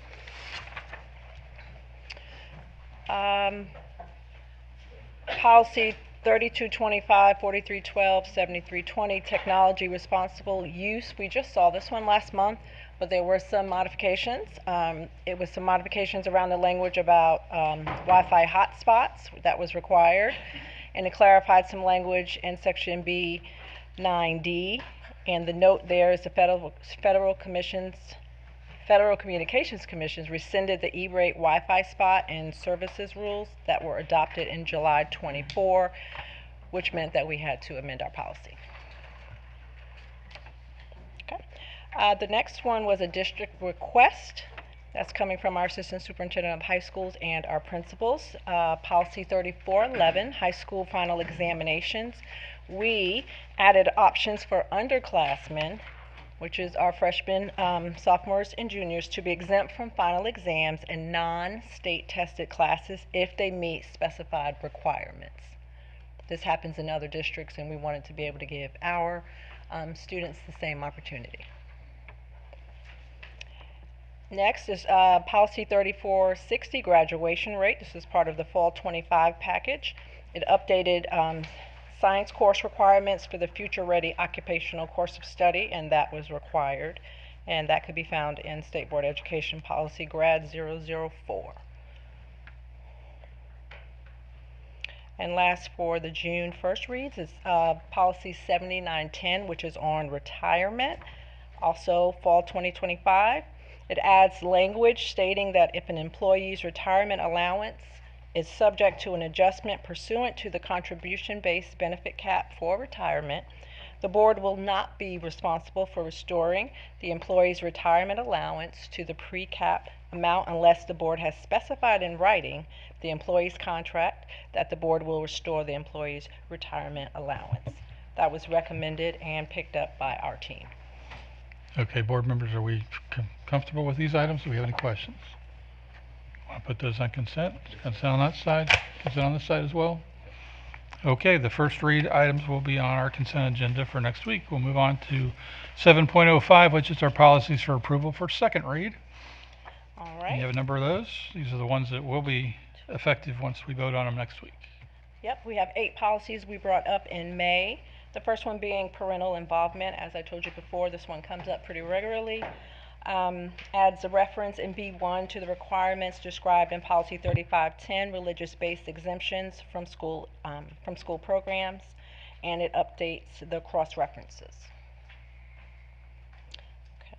4318, the use of electronic devices in spring, adds language in section A regulating student recordings, which means it just prohibits students from capturing audio, video, or still pictures and sharing those without the consent of others. We really like that one. It's going to be hard to enforce, but we like it. Next policy is 4342, student searches. Spring 26 clarifies language in A5. It was just a removal, I think it was a typo. 5071, 7351, school electronically stored information retention. Spring 26 included minor editorial changes and required updating of the legal references and other resources. 6310, organization of student transportation services, fall 25, added language to comply with the State Board of Education requirements, was required. Updated the legal references, which is also required, and we updated the cross-references, which was recommended. Licensure, we see this one a lot, 7130, it was in spring 2026. Clarified language in section D was recommended regarding license conversion, and also it updated the legal references as required. School safety, 1510, 4200, 7270, spring 2026.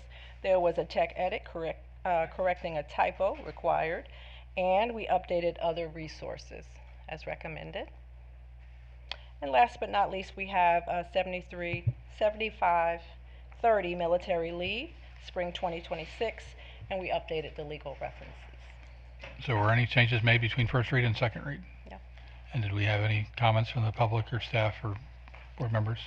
Nope. No. So board members, are we comfortable with these for next week to put on consent agenda? Yes? Okay, those will also be added to our consent agenda for next week. Thank you very much, Dr. Ward. And I'm going to move on to 7.06, which is our alternative school accountability model with Dr. Carl Sang. Mr. Carl Sang, sorry. No worries, thank you. You get there eventually. This is, you come to us pretty much every year with this. Yes, sir. I've presented this 4 consecutive years. Good evening, Mr. Chair, Mr. Vice Chair, Dr. Kopicki, and members of the board. This presentation provides a recommendation related to the North Carolina Department of Public Instruction school performance grades and a recommendation for some schools to operate under the alternative schools accountability model.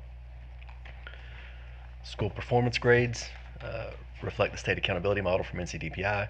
This is the ABCDF rating that you are likely familiar with, that is based on test scores and some other factors. NCDPI offers alternative schools the use of an alternative model with approval from the local school board. This presentation provides some background behind the recommendation to use this alternative model with Opportunity High School and with Performance Learning Center. As you are likely aware, there is a traditional model that all of our other schools operate under, which is option A. It is that model is based on 80% achievement, 20% growth. Achievement are all of the things that we measure that students do at the end of the year that the state emphasizes. So EOG proficiency, English learner progress, graduation rate, math course rigor, work keys, and ACT results. And then 20% of that formula is growth. How did students do on EOG and EOC metrics relative to other schools and other students within the state of North Carolina? Whereas all of our other traditional schools operate under option A, alternative schools have a slightly different mission, which is focused on students remaining enrolled or graduating at those schools and then showing growth. So option B allows those schools to be evaluated on 20% persistence, 20% achievement, and 60% growth. Persistence is the percent of students at that school who remains enrolled or graduates at the end of the year. 20% achievement is the same achievement metrics as the other schools are evaluated upon. And then 60% instead of 20% is evaluated on growth. Again, how did students perform relative to projections and relative to the rest of the state of North Carolina? Operating under option B removes the option that our alternative schools could be held as low performing schools, because again, they have a different mission as our traditional schools would offer. So this recommendation is for Cabarrus County Schools Opportunity School to operate under option B, as well as Performance Learning Center to operate under option B. I've spoken with each principal, and this would be their recommendation as well. And it's the same as it was last year, is that correct? That's exactly right. Board members, questions on this one?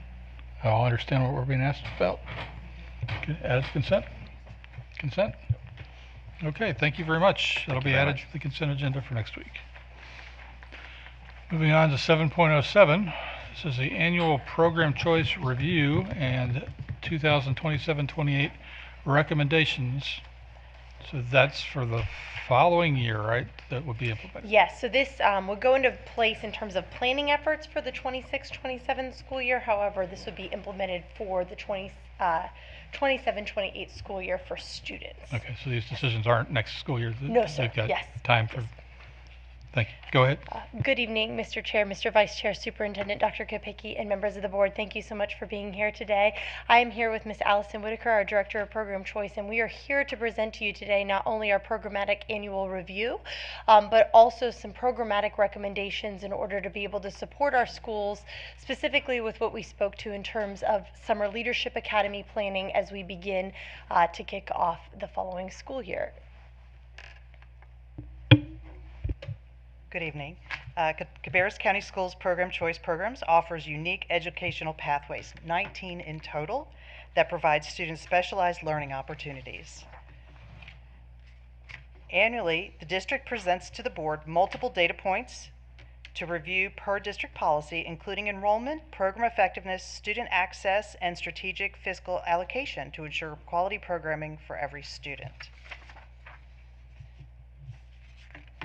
Program choice programming decisions are based upon feeder patterns, capacity, utilization, proximity, and demographics, the same criteria used in district school realignment and facility planning.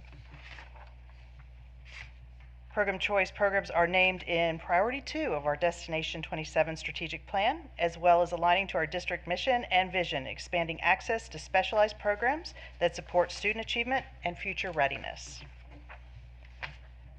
The annual review process helps to ensure our program choice offerings remain both effective and sustainable to responses to student and community needs.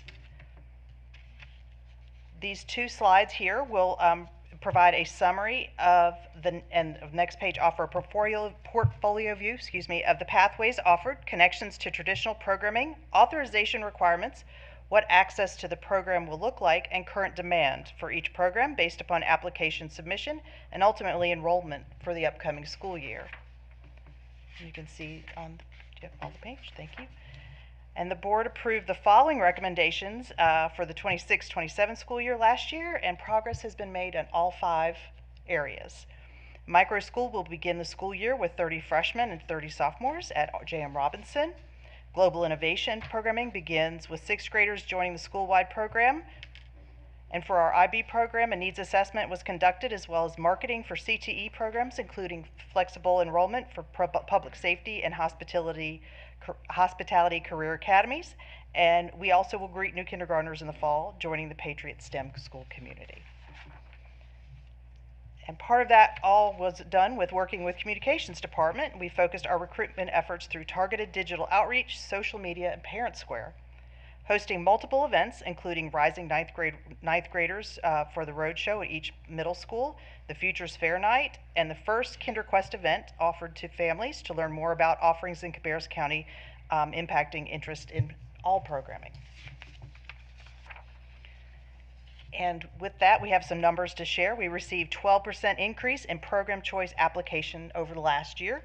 With new students we added, we will serve over 10,000 students next year in 26-27. And we had 537 program choice school students graduate, and we added 1,345 students who have currently accepted program choice seats for the following year. And of course, Dr. Kopicki's goal is to be the best in the nation. And so we want to highlight some extraordinary work. And of course, this is not all of the work that's been done this year in our program choice programs, but we want to lift up that ROSA students performing in the Blumenthal stage in Charlotte. West Cabarrus student was invited to perform at Carnegie Hall in New York City. Our virtual academy ended the year with its largest graduating class ever.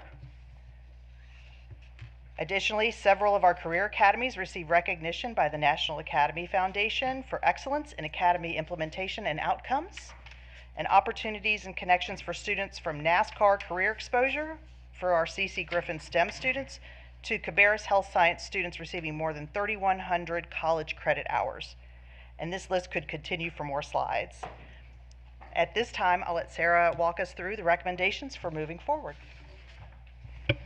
Good evening. As we always talk about, one of our biggest commitments with program choice is making sure that we are committed to an annual review, looking at data not only from an academic standpoint, but also from community interest, student enrollment, and then programmatic eligibility and health and well-being. This could be acknowledged based on a local, state, or international authorization process.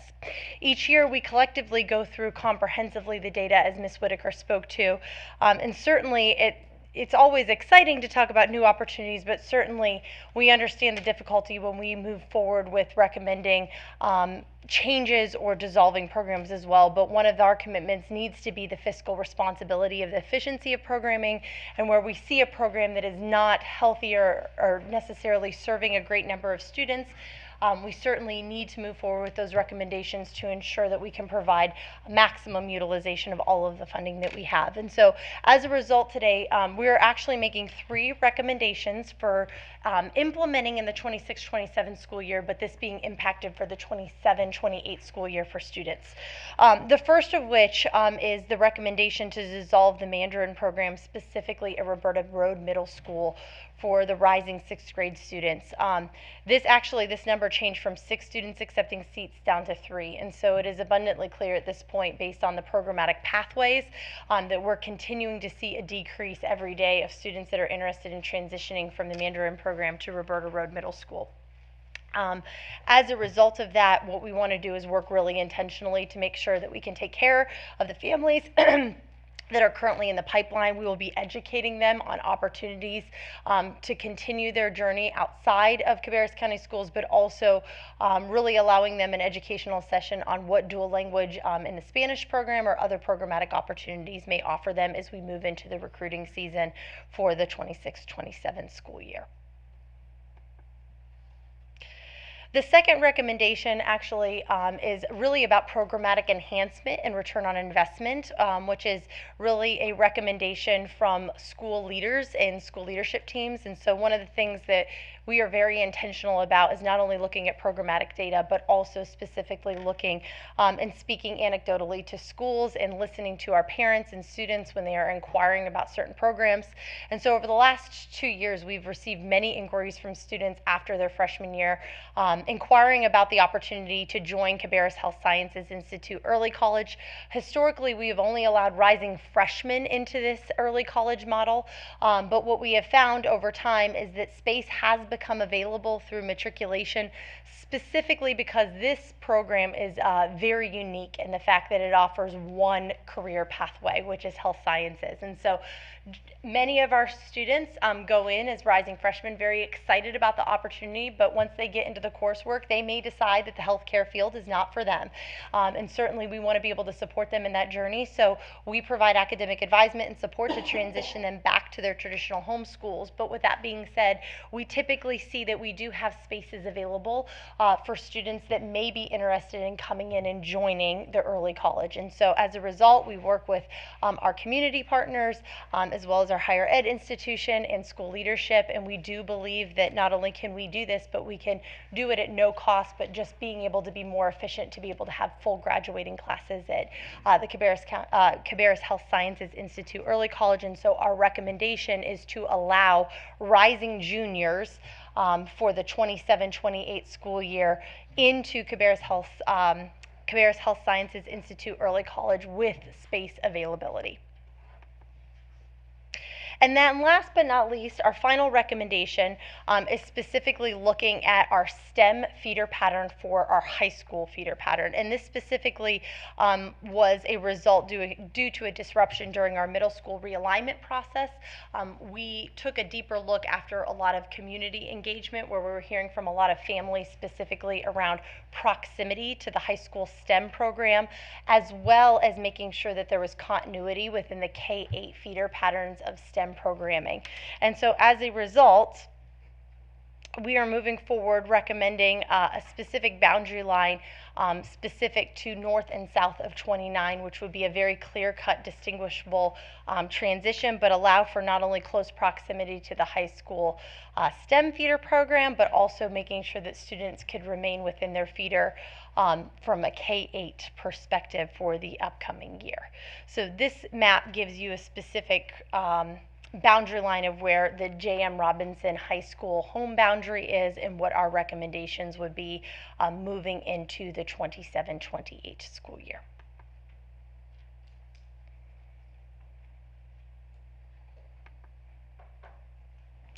And with that being said, I'll turn it over for any questions. Okay, thank you for the good news and also the presentation. So, questions, board members, on the recommendations or even comments on the success? Melanie. I just want to say you've done your homework. I mean, you've done everything possible to keep these programs going, and I appreciate all that. On your health sciences, you said rising juniors. Does that include any sophomores? So right now our recommendation is rising juniors because we're going to be specifically targeting students that have taken health sciences 1 and 2 in order to ensure that they have clear pathways and have met the prerequisite coursework to be able to partake in the post-secondary college level courses. So you don't have freshmen that just want to change their mind? We may, however, what we've decided in working with our community partners as well as the Ms. Short at the early college is to have, first of all, we wouldn't necessarily know the projections. Secondly, we want to make sure that students have enough prerequisite coursework that we can very clearly transition them to an early college model with the coursework and the pathway with pacing. Right. Well, thank you so much for this. Anybody else? Do we want this on action or want it on consent? Action? All right, so we'll vote on that next week on the action agenda. Thank you very much. We'll move on to our next item, which is 7.08, and it's school fees for next school year, 2026-27, and we're going to invite Dr. John LeGrand to the podium. Good evening. Good evening, Chairman Walter, Dr. Kapicki, members of the board. Tonight I bring two proposed school fees for the 26-27 school year. Each June, as we're ending one school year and looking at planning for the next, we look at we look at the fees that we already have in place, and we start to plan for what may be needed for the year ahead. This is something that we definitely, as we're bringing these proposals forward, don't take lightly because we understand the economic impact it has on our families. However, we balance that with the level of instruction and what we want to maintain within our school and the school experience. So it's a balancing act, but that is what we do each year. So just to give you an idea, annual school fee review, we look at the list of approved fees. They are included on the agenda, or on the board agenda, as the crosswalk, and that crosswalk walks you all the way back to the 13-14 school year, and all the fees that have been approved for various purposes. We take a look at that. We solicit input from district leadership and principals, and based on the feedback that we received this year when we went through that process, there were two areas that emerged, and I'm going to tell you about those right now. The first one is a STEM fee, and this is for our 3 STEM magnet middle schools and our 2 STEM magnet high schools. This is a $25 fee to purchase instructional supplies at these schools. Interestingly enough, it was once an approved fee. It was removed from the school fee list during the 2020-2021 school year. That was the year that we all went home, or we weren't here a whole lot because of COVID, and we didn't think it was a good idea to charge families for the STEM fee when we weren't in person. It was never brought back. Our schools have been doing a tremendous job of maintaining, like I mentioned earlier, the level of instruction and maintaining the materials needed for a STEM magnet school. However, it has really become had a big impact financially on our schools, and they're trying to maintain that. And all 5 of those schools, really advocated for reinitiating that $25 STEM fee that was once in place. That fee is used for a lot of things at those schools, but primarily to purchase consumable materials and hands-on activities and project-based learning that goes on in those locations. The other fee is a City Labs fee, and this is for full-time CBA students only. Obviously, they're in a unique situation. They're taking online courses and having at the virtual school. And this City Lab is a $20 fee. It is a software that helps teachers build, organize, and improve their online courses in Canvas. It also improves student progress monitoring, which is important when our teachers don't see our students a whole lot when they are virtual, just due to the nature of that. It also greatly increases the amount of student interaction on their online courses. And this is not listed in there, but also it ensures ADA compatibility for students with the documents, etc., which is important for students that may have disabilities, etc. So those are the 2 that were brought forward this year. Again, something we don't take a whole lot of joy in doing, but at the same time, it's something that we want to make sure we're maintaining that same level of instructional excellence across the board. The last thing I want to point out is if a student is unable to pay due to an economic hardship, then we work with those students to waive the fee and make sure that they are able to also participate regardless of their economic situation. So with that, I will turn it over. Pam. Thank you. This City Labs fee, and if you don't have the answer tonight, that's okay. I just, for next week, I just would like a better understanding of how we're charged as a school district for that software, and how you came up with 20, like how much. I'm guessing that doesn't cover everything. The reality is we're still paying a chunk, but I'm just trying to understand the logic behind the number that we're charging, and that if we are being charged like per student, that I'd Yeah. like to have that information as well. But I appreciate you answering the question before I even asked, which is the waiver for people who can't afford that. And then I guess the other question related to the other fee, which is the STEM. Are all those students, is every STEM student in VEX or no? No. Okay. No. Okay. So it's not like they're not paying another fee. This is completely separate. That's correct. Okay. Thank you. Greg? Appreciate you answering my questions earlier today, and this Yes, this sir. one just occurred to me. So these STEM schools, are those whole school programs, or are the students opting, some subset of the students are opting into the STEM program? That's right. It's a magnet school. They'll get brought in from different parts of the county because they're part of the magnet program. Okay. That was my only concern, was that they may not have an option whether or not to choose that program, and they're requiring a fee. Yeah. but Some it of them seems are separate. boundary students that live in that boundary, but others are brought in Got it. based on their interest in the STEM program. Thank you. You're welcome. Anybody over here? Okay, Melanie? You mentioned that the fees would be for consumables for the STEM programs. Are we charging fees for consumables in other areas? No, as far as a non-STEM school, we do not charge for that consumable per se. But just due to the nature of the instruction that goes on in those STEM classes, they're doing experiments, they're using a lot of materials for their curriculum and part of what they're doing as part of a STEM school. So therefore, they utilize more of the materials, which is the reason for the fee. Okay, and if they can't afford it, they have waived fees also? That's correct. Okay, all right, thank you. Anybody else? Sam? I was just going to say that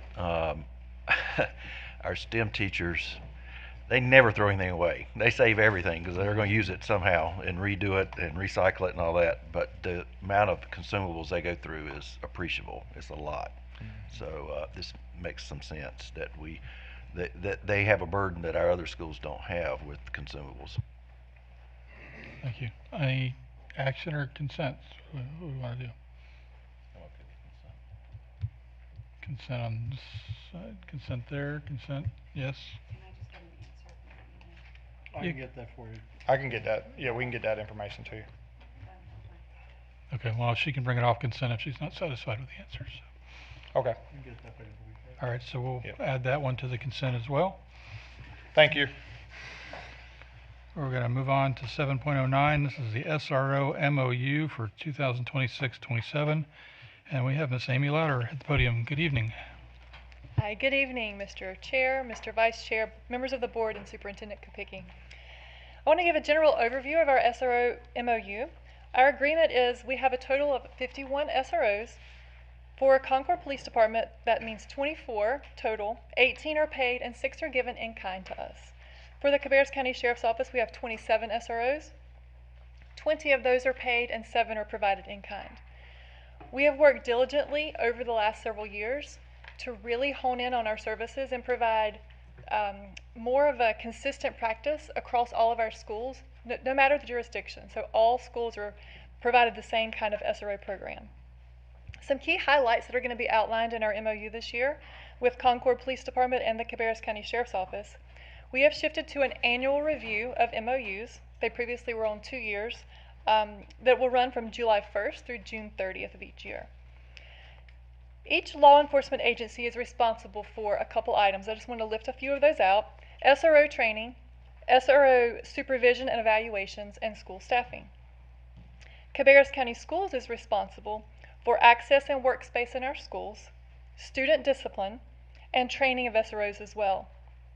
We work together with both jurisdictions for collaboration across agencies for comprehensive school safety. I want to highlight again, Cabarrus County Schools school administrators are responsible for school discipline. That is heavily outlined in our agreement. SROs are responsible for criminal acts and safety threats. We provide safeguards to protect against confidential student information sharing, and we continue to apply for state grant funding to support our SRO program. Mr. Philpin, if you have any additional information about the finance piece, feel free to come on up. So thank you. Just to kind of recap what you just heard, in our budget that was proposed for 26-27, we had a total of 38 paid SRO positions. We had talked about increasing the reimbursement rate to both agencies to $101,000 per officer, and as I shared with you previously, that still falls well short of what their actual cost is per officer, which ranges anywhere from $105,000 and $120,000 per officer. And the net cost to us after the estimated amount of state aid that we'd be likely to get for running this program is still about 2.3 or 2.4 million a year, right? That's already reflected in our 26-27 budget ask.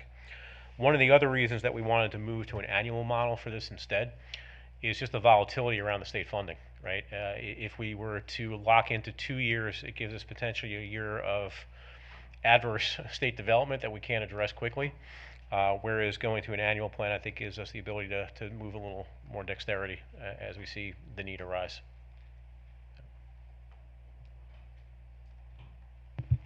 Questions, board members? Melanie? I see here they would remain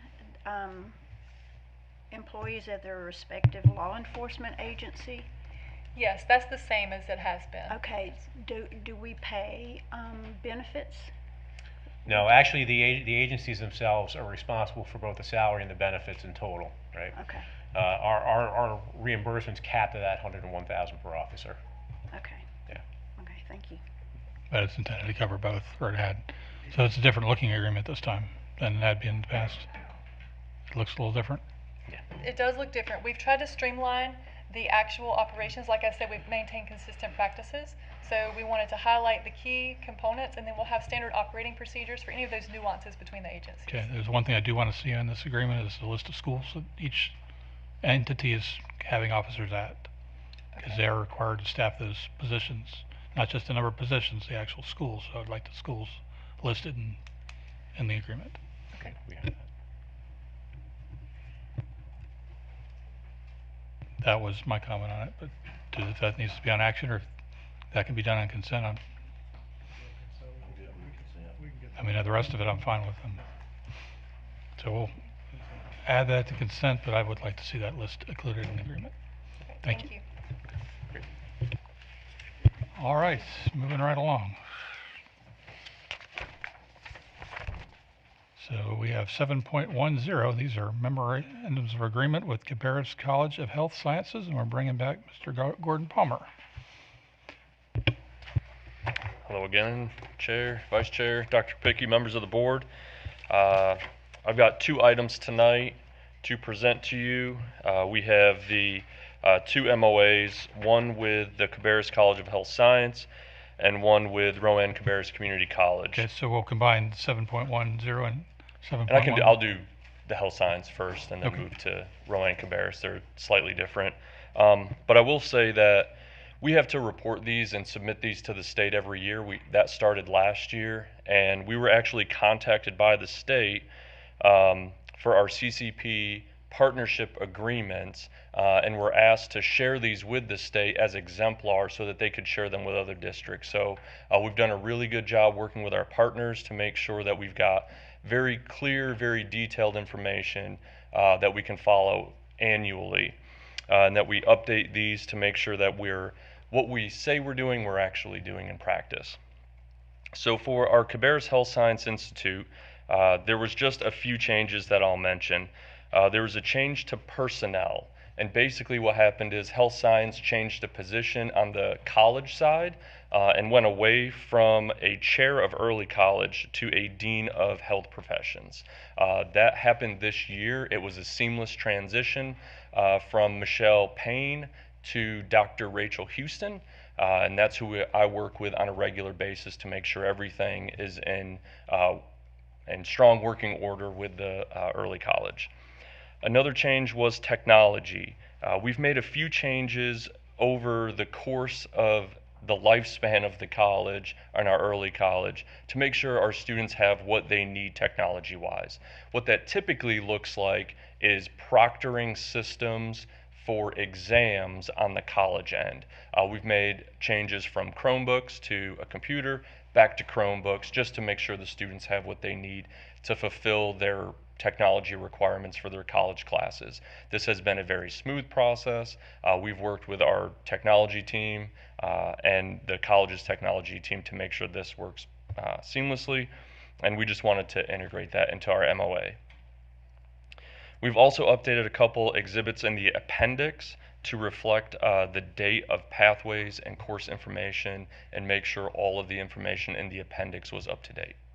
And then if you guys have any questions on our first MOA, I'll be happy to answer those. Questions, board members? So for students starting later now, does that affect any of these courses on being able to complete them? Students, if or starting with sophomores? Oh, so no, this does not impact our MOA, and that would actually, what we're looking to do is we would recruit those students this year, and then they would start in 2027, so that we would change our MOA going into that school year in that annual review. And we have already discussed that with the college, and they are very happy to offer this for our students. Okay, and then I guess on the signature page, Denise Adcock is no longer the chair, so that should be changed. Okay. Any other comments? Are we okay with consent with this one?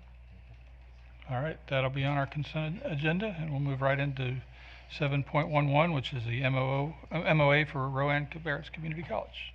All right, so our annual agreement with Rowan Cabarrus Community College is slightly more extensive because that involves our two early colleges, Cabarrus Kannapolis Early College and Cabarrus Early College of Technology, in addition to all of our CCP students that are at our traditional high schools that take CCP courses through Rowan Cabarrus, and also even our virtual school and PLC students also utilize those courses.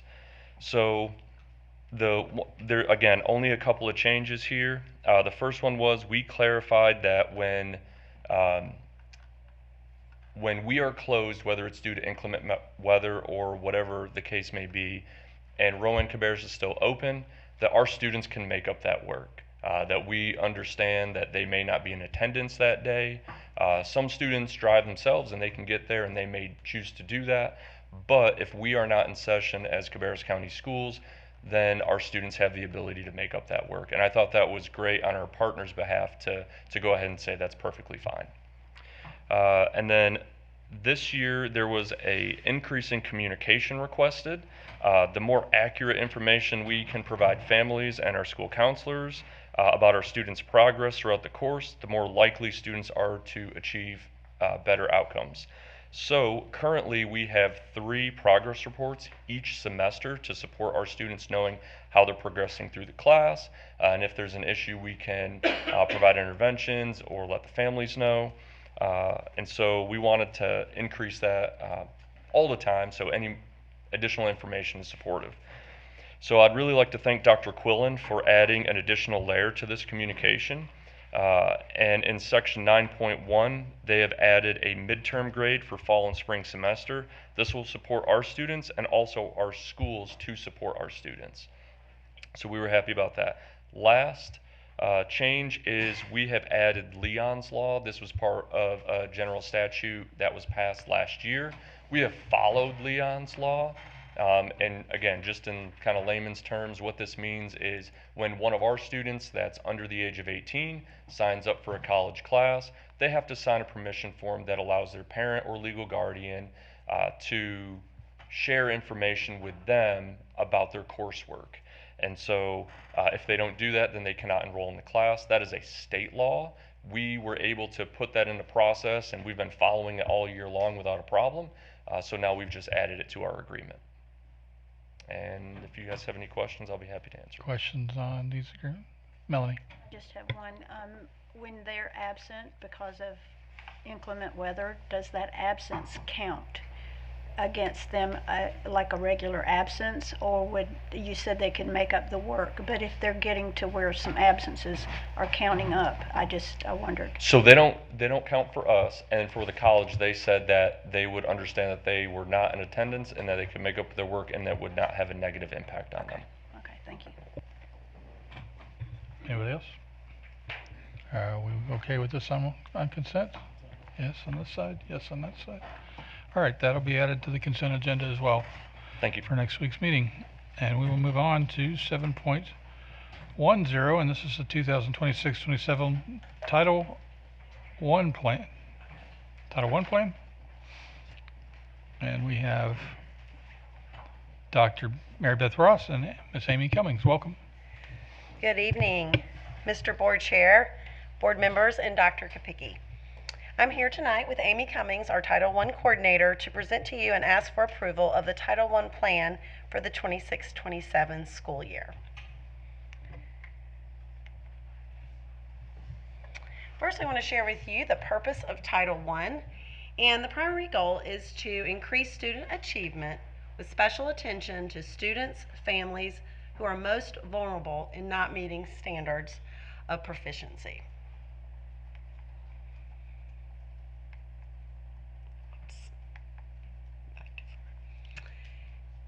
Some general information about Title I.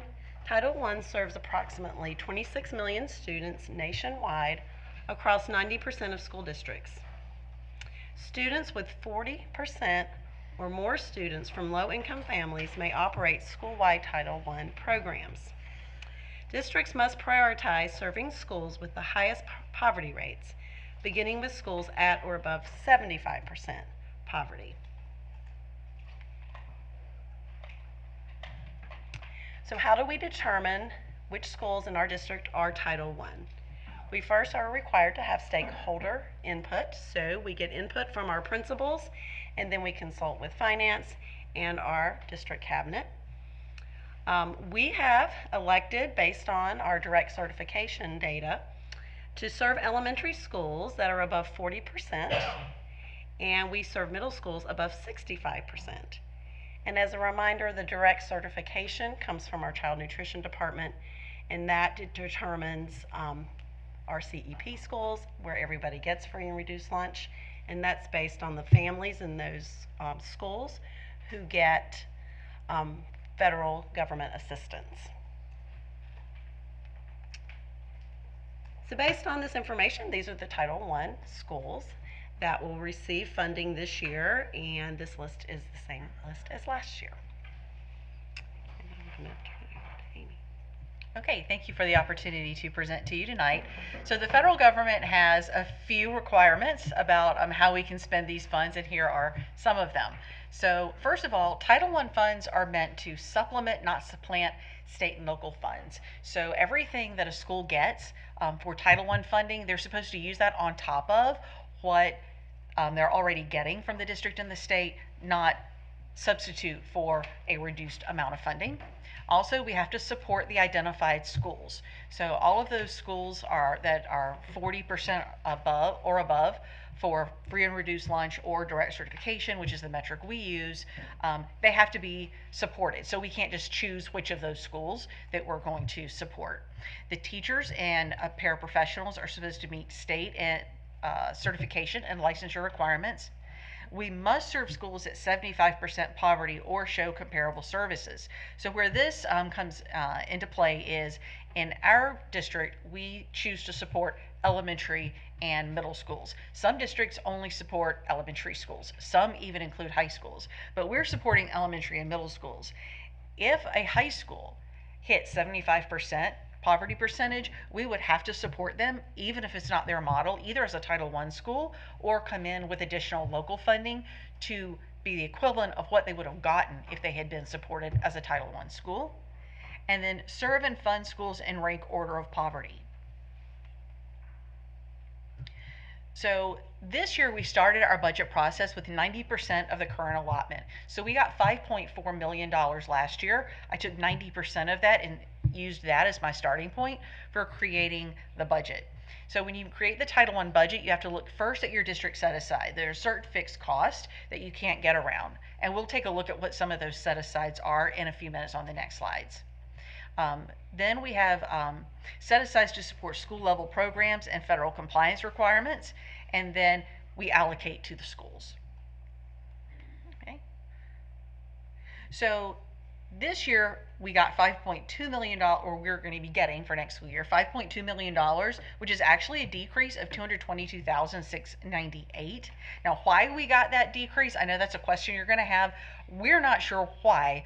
We do know that Congress funded Title I at a level amount. So then how much we got would be dependent upon how much of that amount was North Carolina's portion of the pie, and then how much of that was Cabarrus County's.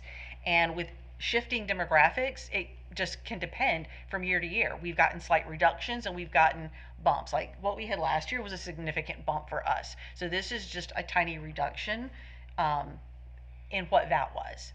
And so of those funds, 17.1% will be district set-asides and 82.9% is school allocation. And this is what composes your district set-asides. I do want to point out, so this is not dividing up that 5.4. This is just dividing up about like less than $900,000 of that, how that's divided up. I do want to point out that the parent and family engagement, which is that big green chunk that's north, that is actually going back to schools. So even though it's like, we have to treat it like a district carve out that comes out before the schools get money, it does go directly back to the schools. So just comparing what did last year look like to this coming school year. So what you're seeing on your screen now is this school year that we just finished. This is what our budget looked like. And so we got $5.4 million. And did you go ahead and go to the next year? Okay. So, but this year with the 5.2, this is how that shakes out. So district administrative costs, there are folks that are paid either in part or full at the district level, straight out of Title I funding. Then there's a indirect cost, which attaches to some budget codes that is a required amount where we have to take out to support the program. Then out of that, we take out neglected and delinquent youth. Now, I'm estimating $40,000. DPI tells me how much we have to set aside for that, and we're so early doing this year that I don't have that number yet, but I am estimating the same amount. And then we have to take 1% for parent and family engagement. And then 90% of that 1% has to go back to the schools. I'm currently giving 99.5% of that back to the schools. The reason why it's not 100% is because it's $257 left, and everything you give is formulaic when you put it into the software. And it's kind of hard to take $257 divided among 3,739 kids, and we don't budget pennies, right? So if a school comes to me and says, hey, Amy, I need a few more dollars to fund something I want to do in parent-family engagement, I can help them out with that $257. $120,000 for homeless youth. We've applied for a sub-grant for McKinney-Vento. We don't know yet if we have gotten that, but if we do, we have to match that from our Title I funds. $30,000 for foster care. $35,000, that's a change for this year for non-public participation. So currently the private schools are interested in about $35,000 of our Title I funding. And so if that comes to fruition, which their deadline was Friday and they have followed through, and then I have to do my part to follow through, that could be going to private schools. Then $25,000 for professional development, $10,000 for supplies and materials, and $108,000 for early childhood, which then you can see the school allocations below that. So just comparing the current school year that we just finished to the next school year, one thing I would like to point out is that we do have 2 schools that were Title I schools this past year that will be Title I schools next year, but they're actually below the federal government's 40% threshold to be supported as a school-wide program. DPI recommends that you when a school falls below, you hold them harmless for 1 year, because the truth of it is, just to be very candid with you, like 90% of the school's funding is used for people. So if you take that away, say, oh, you had it this year, but you don't have it next year with no warning, then that's really hard for them to make that plan. Now, Weddington Hills was aware that this could happen because they are almost below and held harmless last year based on our threshold. But we will hold those 2 schools harmless. Part of this was impacted by that little mini redistricting of the 3 schools. And so that's why we're seeing this fluctuation. So then once the schools have their allotments, we're working through that process right now, they will conduct their own comprehensive needs assessments. That all begins next week at summer leadership. Then school-wide plans are developed with their school improvement teams. In Cabarrus County, we don't ask schools to come up with a separate Title I plan because our district-wide comprehensive needs assessment program is so robust that that would be redundant to ask them to create a separate Title I plan. So Cabarrus, our Title I, our school improvement plans are their Title I plans. And then their use of Title I funds, though, has to tie directly back to that school improvement plan. So they know when they're creating that school improvement plan, if they're a Title I school, that if they want to be able to spend Title I money on it, it has to link directly to their plan. And every dollar that is spent out of those budgets, they have to apply for that through our office and justify which of their school improvement goals it ties to. And then schools monitor the success of their plan on an ongoing basis with their SIT teams. Okay, so how do the schools use the funds? Like Amy said, 90% of the funds are used to pay for teachers, support staff, tutors, success coaches, teacher assistants. So they really do put that money into the personnel to support their students. Of course, the 1% of the total allotment must be allocated to family engagement. They also can choose to use the money on instructional materials and technology, which must be evidence-based, and then professional development. So they have the option to use it for professional development, and then they submit the plans to Amy, and she reviews them and gives them feedback, and then we move forward with their expenditures.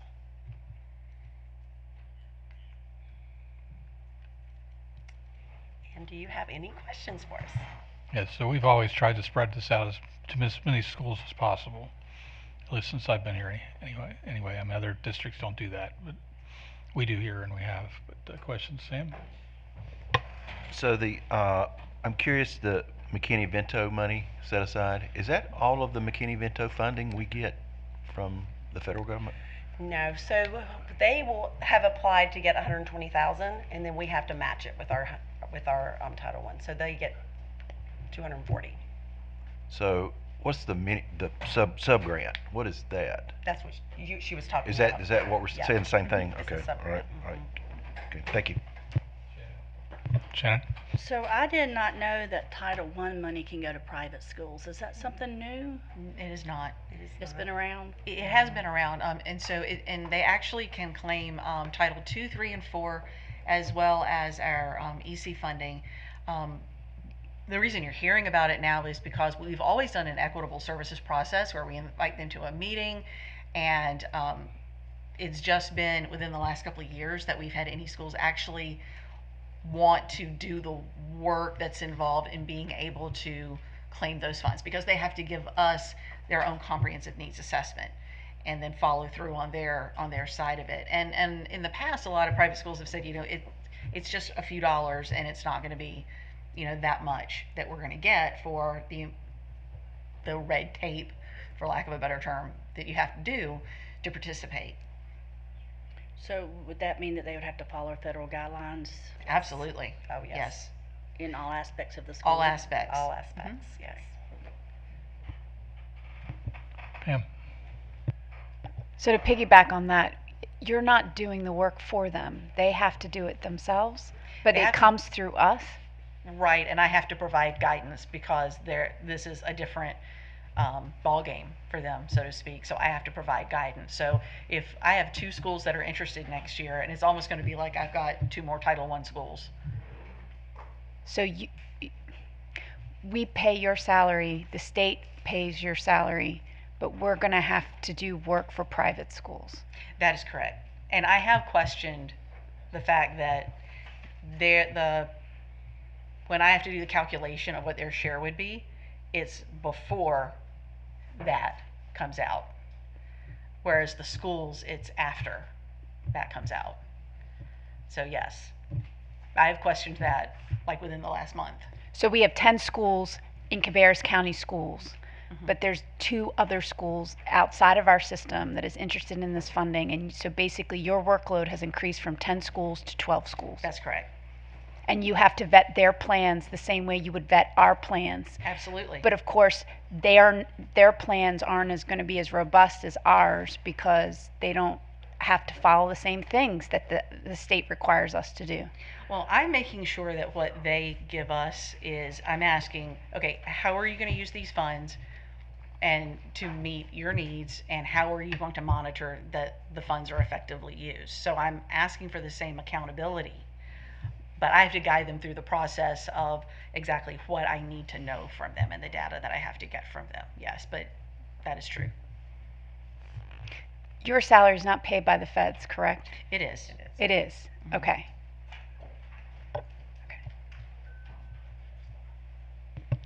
Anybody else? Do you want to plan on consent or plan on action? Consent? Consent? Okay, we'll move that to consent. Thank you very much.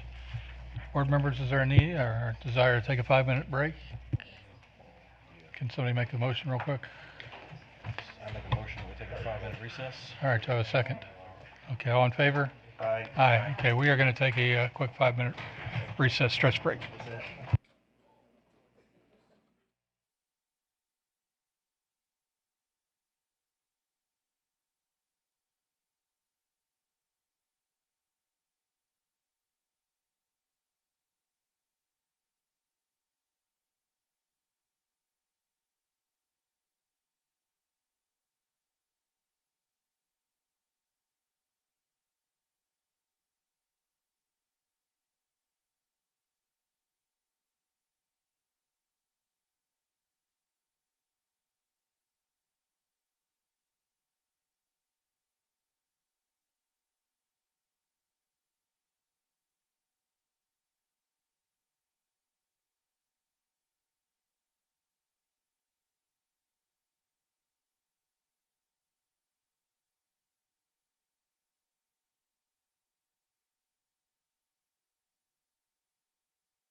Okay, we are back. We were going through our items for consent or action for next week, and we just completed item 7.12.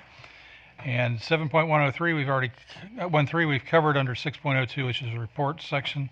So we're going to move on to 7.14, which is meal prices for the 2026-27 school year. And we're going to welcome Ms. Stephanie Almond to the podium. Good evening. Good evening, thank you. It looks like you have good news to share with us. Pardon, yes, I do. Yes.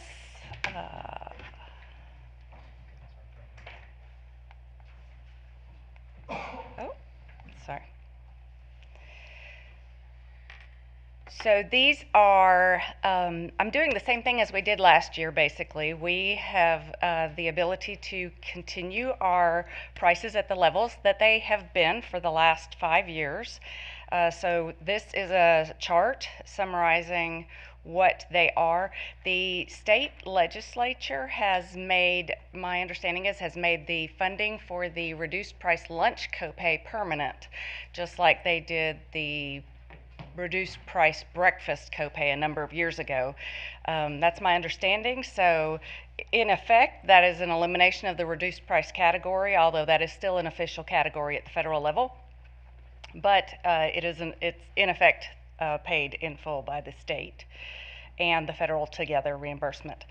As you see, breakfast elementary is $1.40, at the secondary level is $1.55, and then lunch at the paid level elementary is $2.85 and $2.95 at secondary, and then the quick bites, which is the high school kind of a mega meal, is $3.55.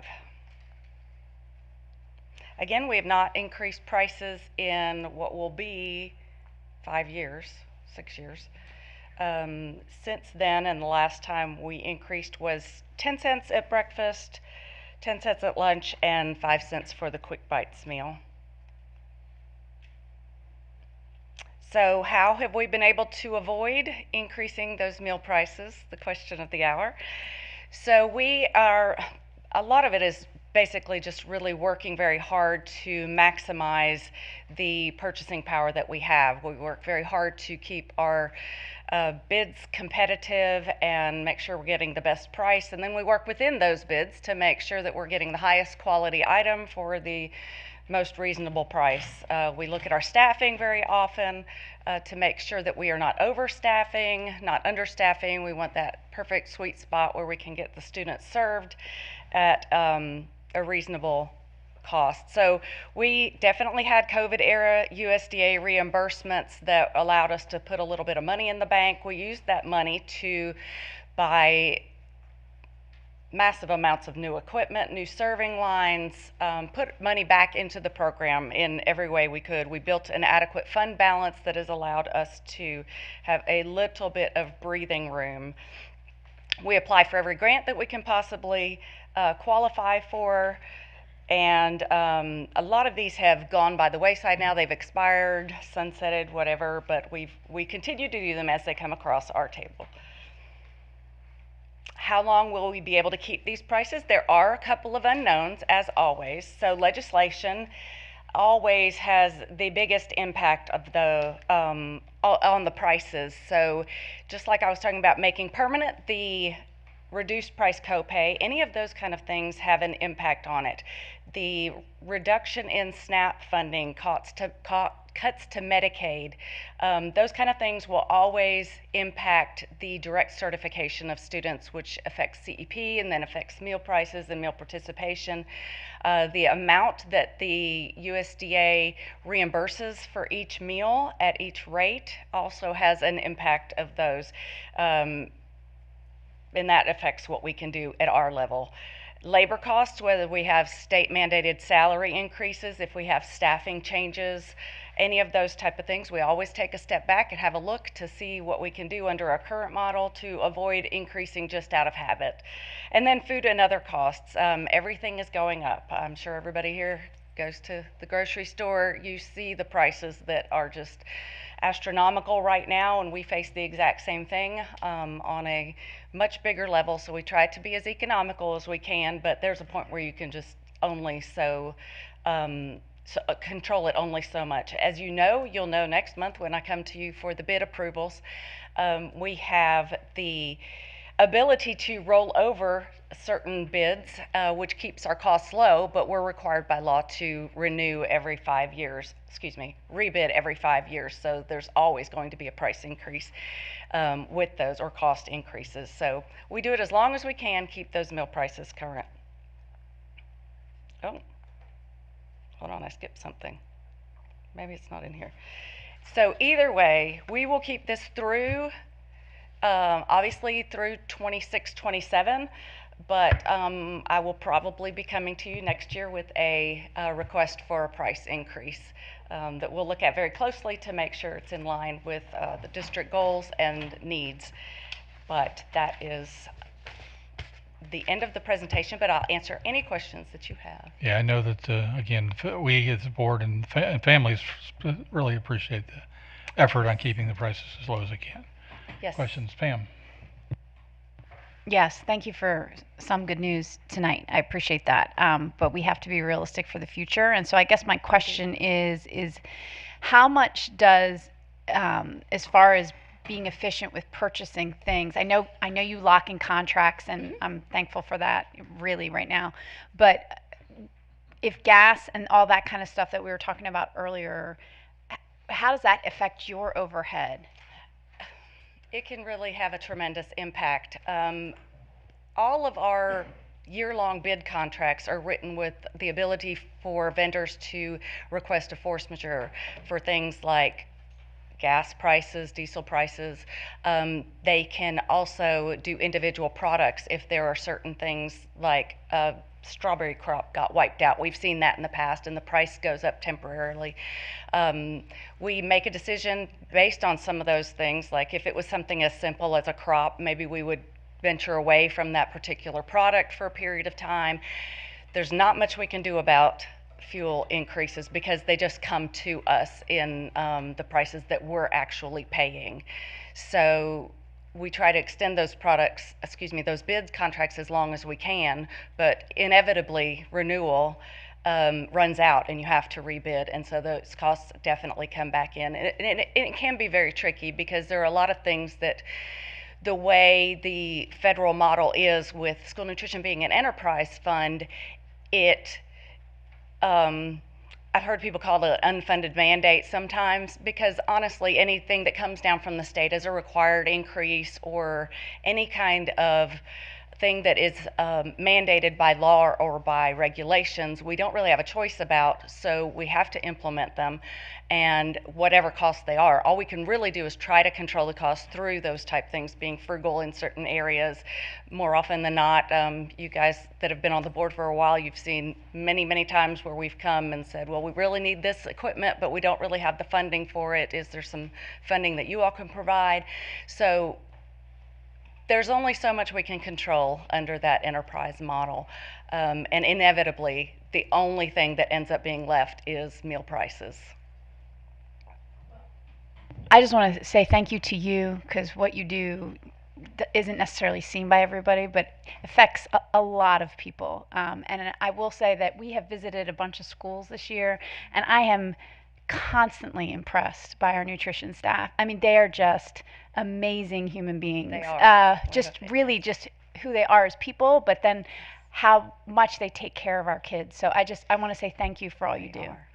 Thank you. Thanks, Pam. Anybody else? We okay with the consent for these meal prices for next year? Thank you, Ms. Salmon. Appreciate it. All right, moving on to construction now. We're going to go to the A133 2019 Guaranteed Maximum Price Amendment Bid Package 31A. And this is for the site work for the Northwest Area Elementary School project. And Brian Cohn's already at the podium by the time I got through that. Welcome. Yes, sir. So good to see you again. So the Department of Construction, in coordination with our construction manager at Risk Rogers Builders, did open the bid package for 31A, the complete site work, on May 13th, a few weeks ago. We had 8 different site contractors submit bids as a part of this project. The current project schedule anticipates site work beginning in mid-August, and in order to maintain this overall project timeline with substantial completion in May of 2028, and then the school opening in August of 28. Pending the approval by the local government commission at their June 9th meeting, Cabarrus County Schools is requesting board approval for the A133 2019 guarantee maximum price amendment in the amount of $9,446,010 for bid package 31A complete site work. Just to highlight, the amount presented represents a bid package savings of a little over $3.8 million from the preliminary guarantee maximum price budget that this board approved back in April of this year. With that, there's a couple of agenda items. The GMP amendment package is attached to your to the board docs, as well as the certified bid tab summary for the bidders that submitted bids. And I'll be happy to answer any questions. Pam. Thank you. Yep. Do you need us to approve this tonight prior to the June 9th meeting, or is it okay to put this? It's fine to put on consent for next week. Okay, it doesn't affect your ability to get. It does not. No. Okay. This is within the schedule. So. Any other questions? Are we okay with consent? Yes, yes. All right, that'll be added to the consent agenda. And keeping you there at the podium, we have 7.16, and this is the approval of the 2026 LOBS Financial and Leasing Arrangement Resolution. Lease arrangement resolution. Yes, sir. So Cabarrus County has requested the Board of Education approval of a resolution related to the county's limited obligation bonds financing and the associated lease agreements for public school capital improvements, which include the Northwest Cabarrus High School project and the Northwest Area Elementary School project. Approval of this resolution authorizes Cabarrus County Board of Commissioners and the Cabarrus County Board of Education to execute the necessary lease agreements, construction and acquisition agreements, and the related financing documents required to complete the transaction. For those of you that have been here before, we used to do what we call agency agreements. This construction and acquisition agreement takes place of that. The lease agreement is for the Northwest Cabarrus High School project because that site will be utilized as collateral as a part of this borrowing. And then the bond resolution is just, they have a new bond counsel, so that's a new step in the process that we're having to go through this year. These have been reviewed by our attorneys? Quite heavily, yes, sir. Okay, any questions on these? Pam? Sorry, this might be a silly question, but the schools are ours, right? Like when we build a school, it's the county's. How does it work? But that, I guess that's what I'm saying, because we give back schools to the county, no? So schools that have debt attached to them they're ours to use through these lease agreements. We lease them back from the county for, it's $1 a year for the term of the lease, which is traditionally 20 years. Don't hold me to this. I believe there's conversation about this being a 25-year term on this borrowing, on these bonds. But once the terms are settled as a part of that lease, then yes, it reverts back to the Board of Education as far as ownership goes. So schools that you see that are in the Cabarrus County Board of Education have satisfied any debt service that was attached to that property and have reverted back to the Board of Education. Okay, so, thank you. Yeah. Any other? Shannon, if you have So we were to sell that property, does the Board of Education get the money? During the debt's paid off, it reverts back to the school board. Yes, yes. The county has what's considered first right of refusal for that property. So we would, make the decision to say, county, we would like to disperse this property. Do you want it? And if they say no, then yes, it's yours to do something with.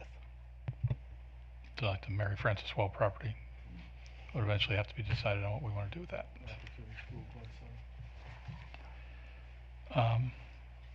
Any further questions on this? We understand what we're being asked to do. Want to add this consent, or you want to put this on action? Consent. All right, that'll also be added to the consent agenda. Thank you, Mr. Cohn. And the next one is 7.17. This is Brookwood Avenue Northeast Construction and Access Easement Approval, and this is over at Concord High School, right?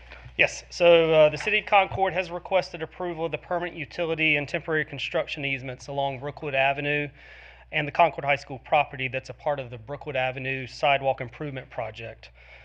In lieu of compensation for those easements, we had presented a couple months ago an option for an agreement with the City of Concord to extend some of that sidewalk network into the campus of Concord High School in lieu of compensating them for those particular easements. And that is what this document does, is approve those permanent utility and temporary construction easements. And yes, these have been reviewed by the attorneys as well. Questions on that? So essentially they did an appraisal, came up with an amount, and that was the amount of the sidewalk that we get? Yeah, and in fairness, they're doing more work than what we were going to get in compensation, so I think it's a good gesture on the city's part. Okay. Consent on this side, consent agreement on, consent, okay, that'll be on our consent agenda for next week as well. Thank you very much. Thank you. So moving on, now we have the bid approval for roof replacement at Hickory Ridge Middle School, and we have Mr. Chuck Taylor to the podium. Good evening. Good evening, board members. Dr. Kopicki, as we're all waiting for the best and final part of this meeting, I'm here to ask for your approval for the bid on Hickory Ridge Middle School's roof. Once again, we are recommending a re-roof as opposed to a complete roof replacement. We feel that at this time that's the most practical use of those funds, and moving forward,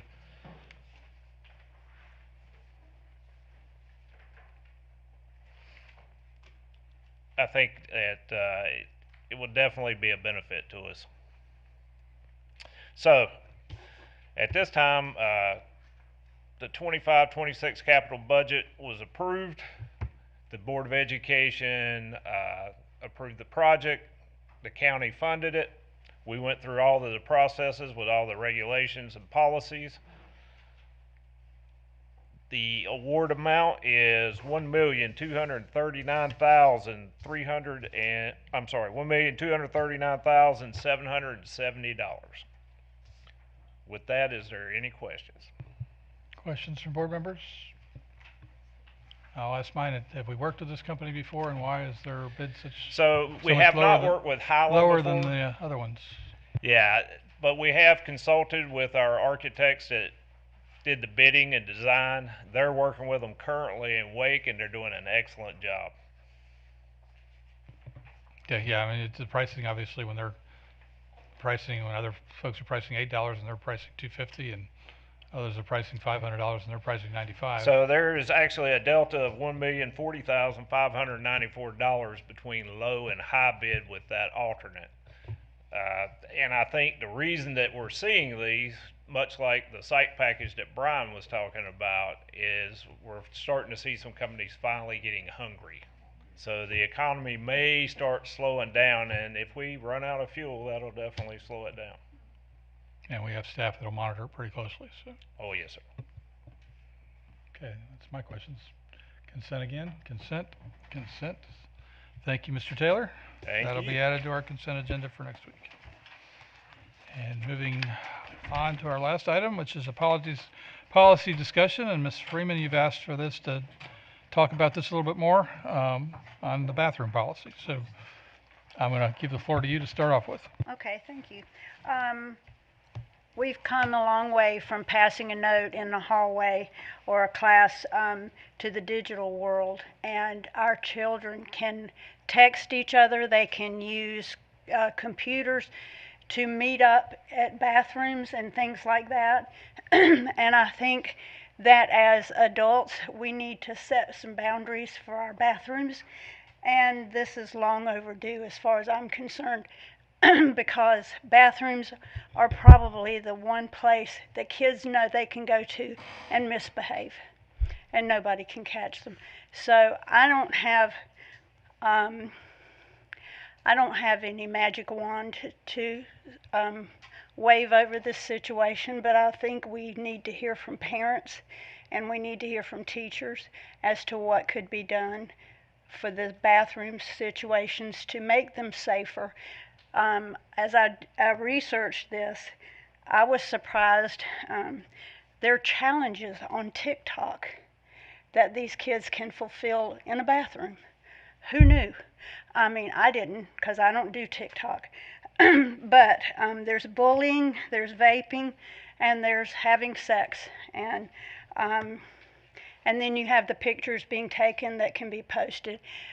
We just have a lot of problems, and I think we have a lot of people who are avoiding going to the bathroom because of those problems. So I wanted a comprehensive bathroom policy that would cover. We toured Concord Middle School, and Dr. Auerbach had come up with a system for adding some time to some classes where the teachers could go and supervise the bathroom times. I have asked for some information on that, so it may be something as simple as that. But I just think we need to get the ball rolling for policy for the bathrooms. Do you respond? Do you know what's different about Concord Middle School? Yeah, Dr. Arbart just does it like a kind of at the end of classes they go by groups, but that doesn't mean the kids aren't going to the bathroom throughout the day either.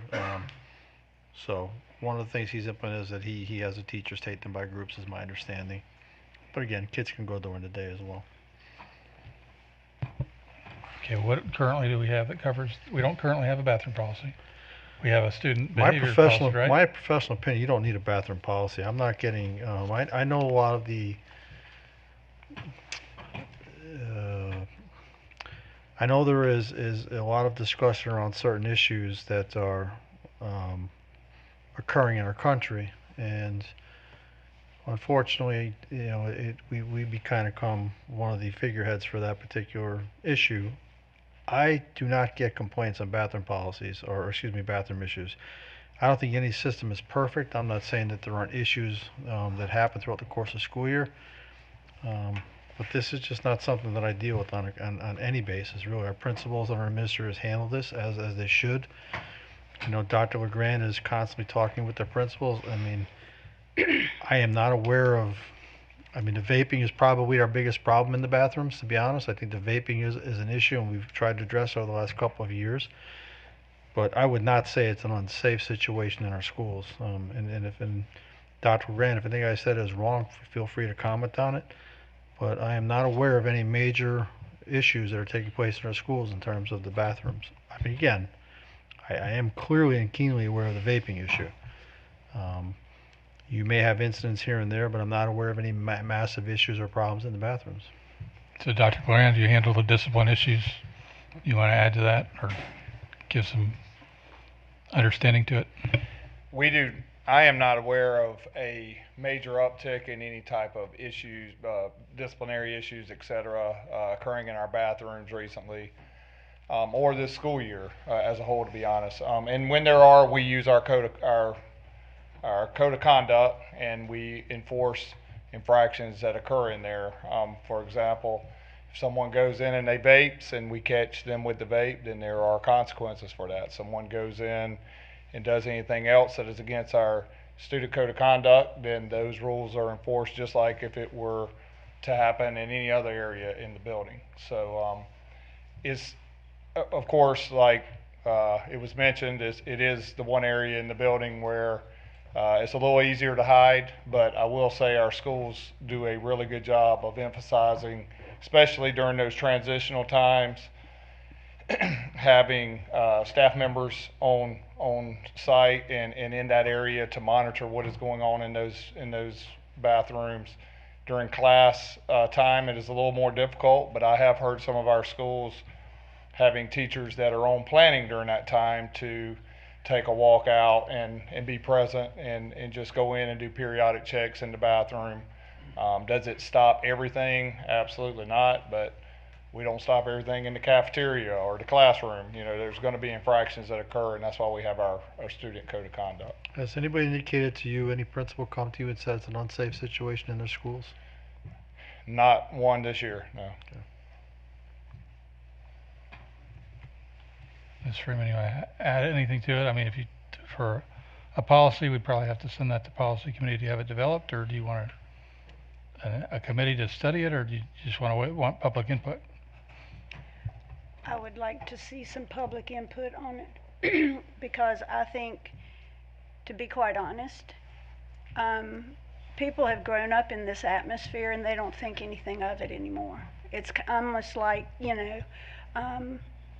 kids don't tell their parents about anything that happens there. They don't want their parents showing up at school and ratting them out, so to speak. I think it's the best well-kept secret in the place. So if I don't have any support, I don't have any support for it. That's all I can say. Okay, anybody want to add to the conversation? Greg? I'll say anecdotally that I hear from parents and from teachers that the bathrooms are a problem. And again, it's anecdotal. I don't have anything quantifiable to put behind that. So for me, I would be interested in some kind of study that says, here are, over a period of time, maybe several years, here's the types of instances that we've seen reported to the bathrooms. Here's the frequency of those types of instances. When we get reports, how are the reports handled? I know we've got cameras outside some of these bathrooms. We should be able to confirm people going in and out of certain times. And this isn't specifically to, the hot button issue. This is, to what she's saying, vapes and other things that are going on in the bathrooms. I would be curious to know, what does the data tell us? What do we have? Understanding that a lot of it just might not be reported. But if we were to take a position where we're paying more attention to it, maybe students would report it. Maybe they're in a position right now saying, I have a question. nothing's going to happen anyway. Okay, Dr. Kubicki wants to respond to. Yeah, so I would ask the board themselves, you've been in schools, you've toured schools, you've walked through schools, you've had principals with you. Have you seen anything yourselves with your own eyes? So I think it's a large step to say that that's an unsafe situation. And again, I'm not saying that things don't occur, because they do.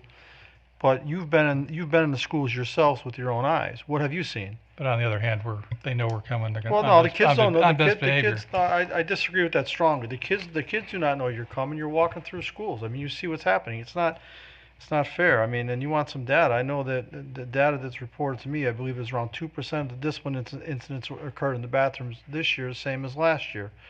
So we're not seeing an uptick anywhere. And again, I'm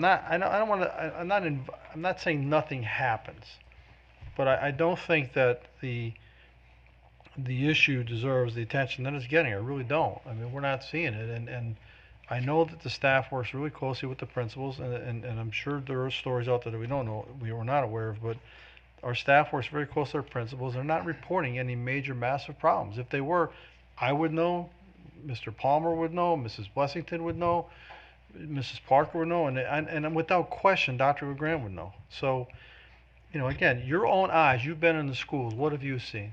I mean, you're not coming back and telling me that you're seeing massive problems in our bathrooms. So I don't, I think it's a lot. I think it's a lot of people saying a lot of things with a lot of evidence, a lot of facts, and trying to make something that really truly is not existing. Okay, well, Melanie, go ahead. I want to echo what Rob said. We are only in the schools for a tour, to walk up and down the halls. We walk in momentarily in a classroom. They do know we're there, and Kids we're there don't know. for maybe. Melanie, kids don't know you're there. The teachers know we're there. Yeah, I think fair. we've been there one time during a class change. Most of the times the kids are in the classes. I don't think there's been but one class change that I've been to. But yes, I wouldn't expect us to have necessarily witnessed in our tours. Fair. I've been in Dr. schools. Kubicki, you can I've been respond. in the schools quite often. Without question, every week of school year, I'm in schools. I'm not seeing the problems that are being reported to me. Yes, we know there's vaping. Yes, I'm sure there are incidences from time to time of things going on that maybe we don't catch. But I will say that our administrators and principals do a great job at monitoring the things that are going on in their schools. I'm there during class changes. I'm there during dismissal. I'm there during when kids are walking at various times during the course of the day. And I'm not observing it. So I don't, and again, it's not being reported to me by the principals telling me that there's a massive problem. If there was a problem, they would definitely be telling me that. And they're not saying that. So I'm not seeing it, I'm not hearing it, I'm not observing it, and it's not being reported to me at a wild level.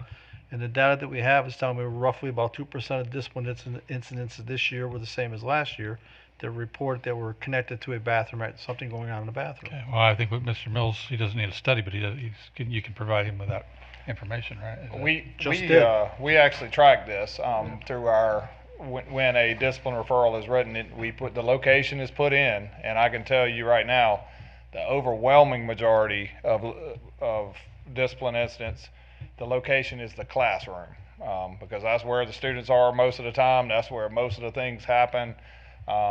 There are things that happen in the restroom. These are young people we're talking about. These are kids that make mistakes, and like I said, we have that code of conduct to enforce anything that is reported to us or anything that we see. I will assure you beyond a reasonable doubt that our principals and our teachers don't just say, well, the bathroom's off limits, we're not going in there and seeing what's going on. It's the Wild West. Do what you want to in there. There are very deliberate structures in place. You talked about Dr. Auerbach. That's not only at Concord Middle, that's across our district, where they are very deliberate about making sure that proper supervision is taking place, primarily during the big class changes, but also periodically, throughout the day when class change isn't going on. But if you go in any class, any bathroom when class change is not happening, it would be unusual to find more than 2 students in there at a time. It's not like there's a huge congregation of students going in there when there's not a lot of supervision in the hallway. Go ahead, Dr. Kapicki. We also have a data team that looks at discipline every quarter to review for trends and things that are popping up on a consistent basis, and that's not popping up on when the data team reviews it. And Mr. Palmer, could you please explain, or Dr. LeGrand, what the electronic hall passes are for as well, how we monitor that? And I just share the data piece with you because we have a data team that does look at the discipline, does review it, and we're looking for the trends. So we are monitoring the behaviors that are going on in the schools. Mr. Palmer? So we have what used to be called eHall Pass. It's now just called Pass by Securely, where students sign out, so we know who is out of the classroom in the hallway, whether they're going to the office, they're going to the restroom. So it's an electronic pass system. The students know this. They also understand that there's cameras in the hallway, so we can see who's in what classroom, going into a classroom or going into a restroom, so that we have some oversight there. Do events take place in a bathroom? Yeah, there's discipline that has taken place, but it makes up 2% of the overall discipline in our district on a yearly basis. It's 2% last year, 2% this year. So we have not seen a drastic increase in that number. So the students know this, they're aware of this, but if we've had students who get in a physical altercation in a bathroom. The same token, we've had students get in a physical altercation right next to their teachers in the lobby. Where things take place, we always want to have as much supervision as possible. And as a longtime high school administrator, I have not seen an uptick. And I've been working through this for 14 years. I would also say the flip side of this is, I think we need to put things into context. In our high schools, we're talking about schools that have 12, 13, 14, 15, 1,800 kids in them. I think the flip side of this is our principals and our teachers do a fantastic job at making sure that our schools are safe and orderly places. I'm in the schools all the time. I walk the halls. I talk to teachers. I talk to principals. That doesn't mean I see everything and I know everything that's taking place. But, and it's not just me, it's Mr. Palmer, it's Dr. LeGrand, it's everybody here you saw this evening, Dr. Williams, Dr. Roth, Sarah Reeves. We're all in schools. Dr. Bowers. We're in schools all the time. And I think the flip side of this is I think we should be commending our principals and our assistant principals, our teachers for just doing a fantastic job at what they do on a daily basis with our kids. We are an incredibly diverse, dynamic, complex organization with 35,000 plus students. And this issue does not pop up on our radar on any kind of consistent basis. In fact, I'm going to repeat what I just said. I commend all the people that are in our building, special administrators, our principals, our teachers, our systems. They do a fantastic job of maintaining order in our schools. And I'm proud of them, and I think they do. I don't think we say it often enough. We don't tell our story enough. I say it all the time to our staff. We don't control our narrative. We let other people say something hysterical, come on, make everybody get all worked up, and it's not accurate. We have a great school system with great teachers, great administrators, and most importantly, great kids that more often than not make the right choices for the right reason and continue to do nothing but represent this district in a fantastic fashion. And that's the story we should be telling all the time. And that's the story that I want people to understand. We are a great school system doing wonderful things. And we need to be promoting that more instead of worrying about somebody's upset about one or two things that really aren't happening. So Well, we do want to address if there's a perception out there that that's not the case. We should. I agree with that, but the perception is not the reality. Well, it might still. There's still a perception we should be able to address. Well, again, I'm trying to address it now, right? To the point here, for a data request, he doesn't need we don't need a motion. For a public comment, we don't need a motion. We would need a motion for a policy to go to the policy drafted, and we would need a motion for a committee. So, unless there's a motion, I think we're going to end this conversation unless somebody else wants to add. Go ahead, Greg. I appreciate your passion for the schools and your defense of the teachers and the principals. I think they're doing a great job too. And the last thing I want is for teacher planning time to be taken up to supervise bathrooms. But to your point, if the public perception is that there's something going on, I don't see a problem with putting a little daylight on it. And to the point that we are in the schools, I will tell you that I had an employee of Cabarrus County Schools in a high school tell me that they just simply pull the ropes across some of the bathrooms and tell the students those bathrooms are being cleaned at certain times of day because they can't secure that, they can't control what's going on in the bathrooms, so they just make them unavailable for certain times of the day. That's our employees, that's Cabarrus County Schools. I realize that's one person, it's anecdotal evidence. I don't see why there's any resistance to saying, let's look at the data, let's look at what's being reported, let's understand how those reports are handled, and then secondarily, I'd like to know, since there's not a policy, this is being handled, I assume, differently from school to school. I'd like to understand how each individual school, we know a little bit how Auerbach handles it because he explained it to us when we were there, but how do all the other schools in the district handle it? What is the norm for how they are controlling the bathrooms, and what are the outliers? What are certain principals doing differently that maybe are successful that we can copy to other districts, and how we can have that entire conversation and get to something that benefits everybody. I don't see why there's any resistance to that at all. What exactly are you looking to see? It's Pam's comment. She's next. I trust that the principals meet with our district leaders on a regular basis. From what I understand, that is where they voice their concerns. We are not part of those meetings. I don't see why we should be controlling those meetings. If you're not satisfied with the data that's been presented tonight, we can ask for more. But I think we should have a structured conversation before we start throwing accusations around, because we're not helping the dialogue if we are basically accusing our principals of not doing a good job. That's not fair to them as the professionals that they are. I think you need to be very careful about this conversation right now. And so if you are not comfortable with how the school district is being run, then I think you need to have a conversation with the superintendent. But to do this right now, I find it highly disrespectful. Okay, again, we need a motion to do something, otherwise we need to end the conversation. Rob. Hold on a second. I just want to make one more comment. There was no accusations here. None. Well, there was comments made that this is an unsafe school. You say that there was accusations, because there were no accusations.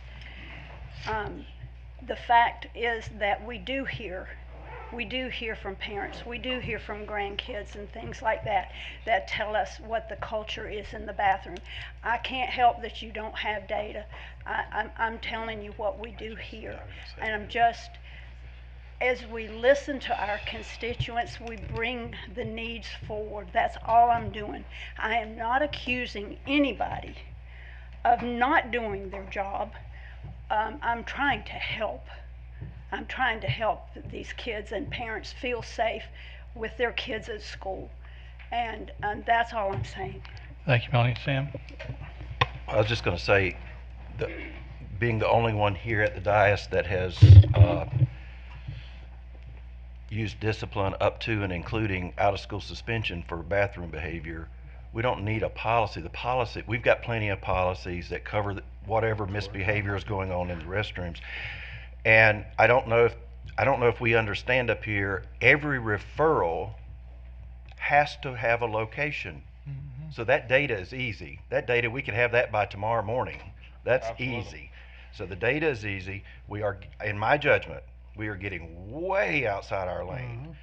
The age of the school, the design of the school, the age of the student, just there are so many dynamics that we don't understand, but our principals do.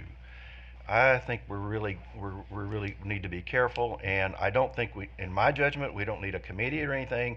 If we're even remotely interested in a policy, it should go to the policy committee, like every other suggestion for a policy should be. That's correct. We don't have a motion or a second for a policy or a committee or anything else. I need to Right now, we comment. have a board member that's requested some data, so that's. I'd like to comment on that. All right, I'll let Dr. Kopicki finish the. So we've given you data. We've told you that 2% of the reports this year and last year, that's the data. That's the discipline instance that we have. We've told you that we have a data team that looks at the data trends on a quarterly basis. There's more data for you. We've told you that we have electronic hall passes that we monitor. There's more data for you. We have a code of conduct that monitors the behavior of our students. That's more information for you. What data would you want? There's no, other than what we just explained to you, that's what's out there that exists. I think providing that to Mr. Mills will help him. But we just did. It's 2%. That's just it. And again, I have to agree and I'm not taking it as you're accusing anybody of anything, but the comment was made that our schools are unsafe, and I don't believe that. And that's, I don't think that's accurate. And I don't think and we're saying perception is one thing, which I understand, but it's not an accurate perception. It's just not. But it's held by some people, and we need to Well, address I it. can't And if he control, wants- I can't, well, If again. giving him some data will help him address that, then let's do that. But we've given you the data. We're telling you the data is 2%. Number one. Number two, I can't be concerned about everybody's perceptions. It's not possible to address every perception out there. All If a legitimate complaint comes to us, we address it immediately. I just think that, and to Mr. Treadway's point, there's a lot of things that go into running a school system and running schools that we just don't understand. I mean, no disrespect, you just don't get it. I don't know how else to say it. We still have to educate the public at times. So anyway, since there isn't a motion, there isn't a second, there isn't anything, please, I guess, provide Mr. Mills with the data, and we'll wait for public comment next week. What data would you like to see? Again, I'll take it to an email. I'll align it all in an email, and then you can decide how you want to handle that. 2% of incidents during the course of the year happen in bathrooms. Okay, let's not go back and forth over this stuff. He's going to give you a list. And we're going to end this discussion. And we'll move to the next item, which is section 8, which is a need for a closed session. And I'll read that. We need a motion and a second that the board convene in closed session to prevent the disclosure of confidential information, including information not considered public record within the meaning of Chapter 132 of the General Statutes pursuant to General Statute 143-318-11A1, and then to consult an attorney to preserve the attorney-client privilege pursuant to 143-318-11A3, and the cases are listed there, and then to consider confidential personal matters pursuant to General Statute 143-318-11A6. Can somebody make that motion? So moved. Second. And we have a motion and a second. All in favor of moving into closed session, please say aye. Aye. Okay, we will say goodnight to our listening audience, and we are now in closed session.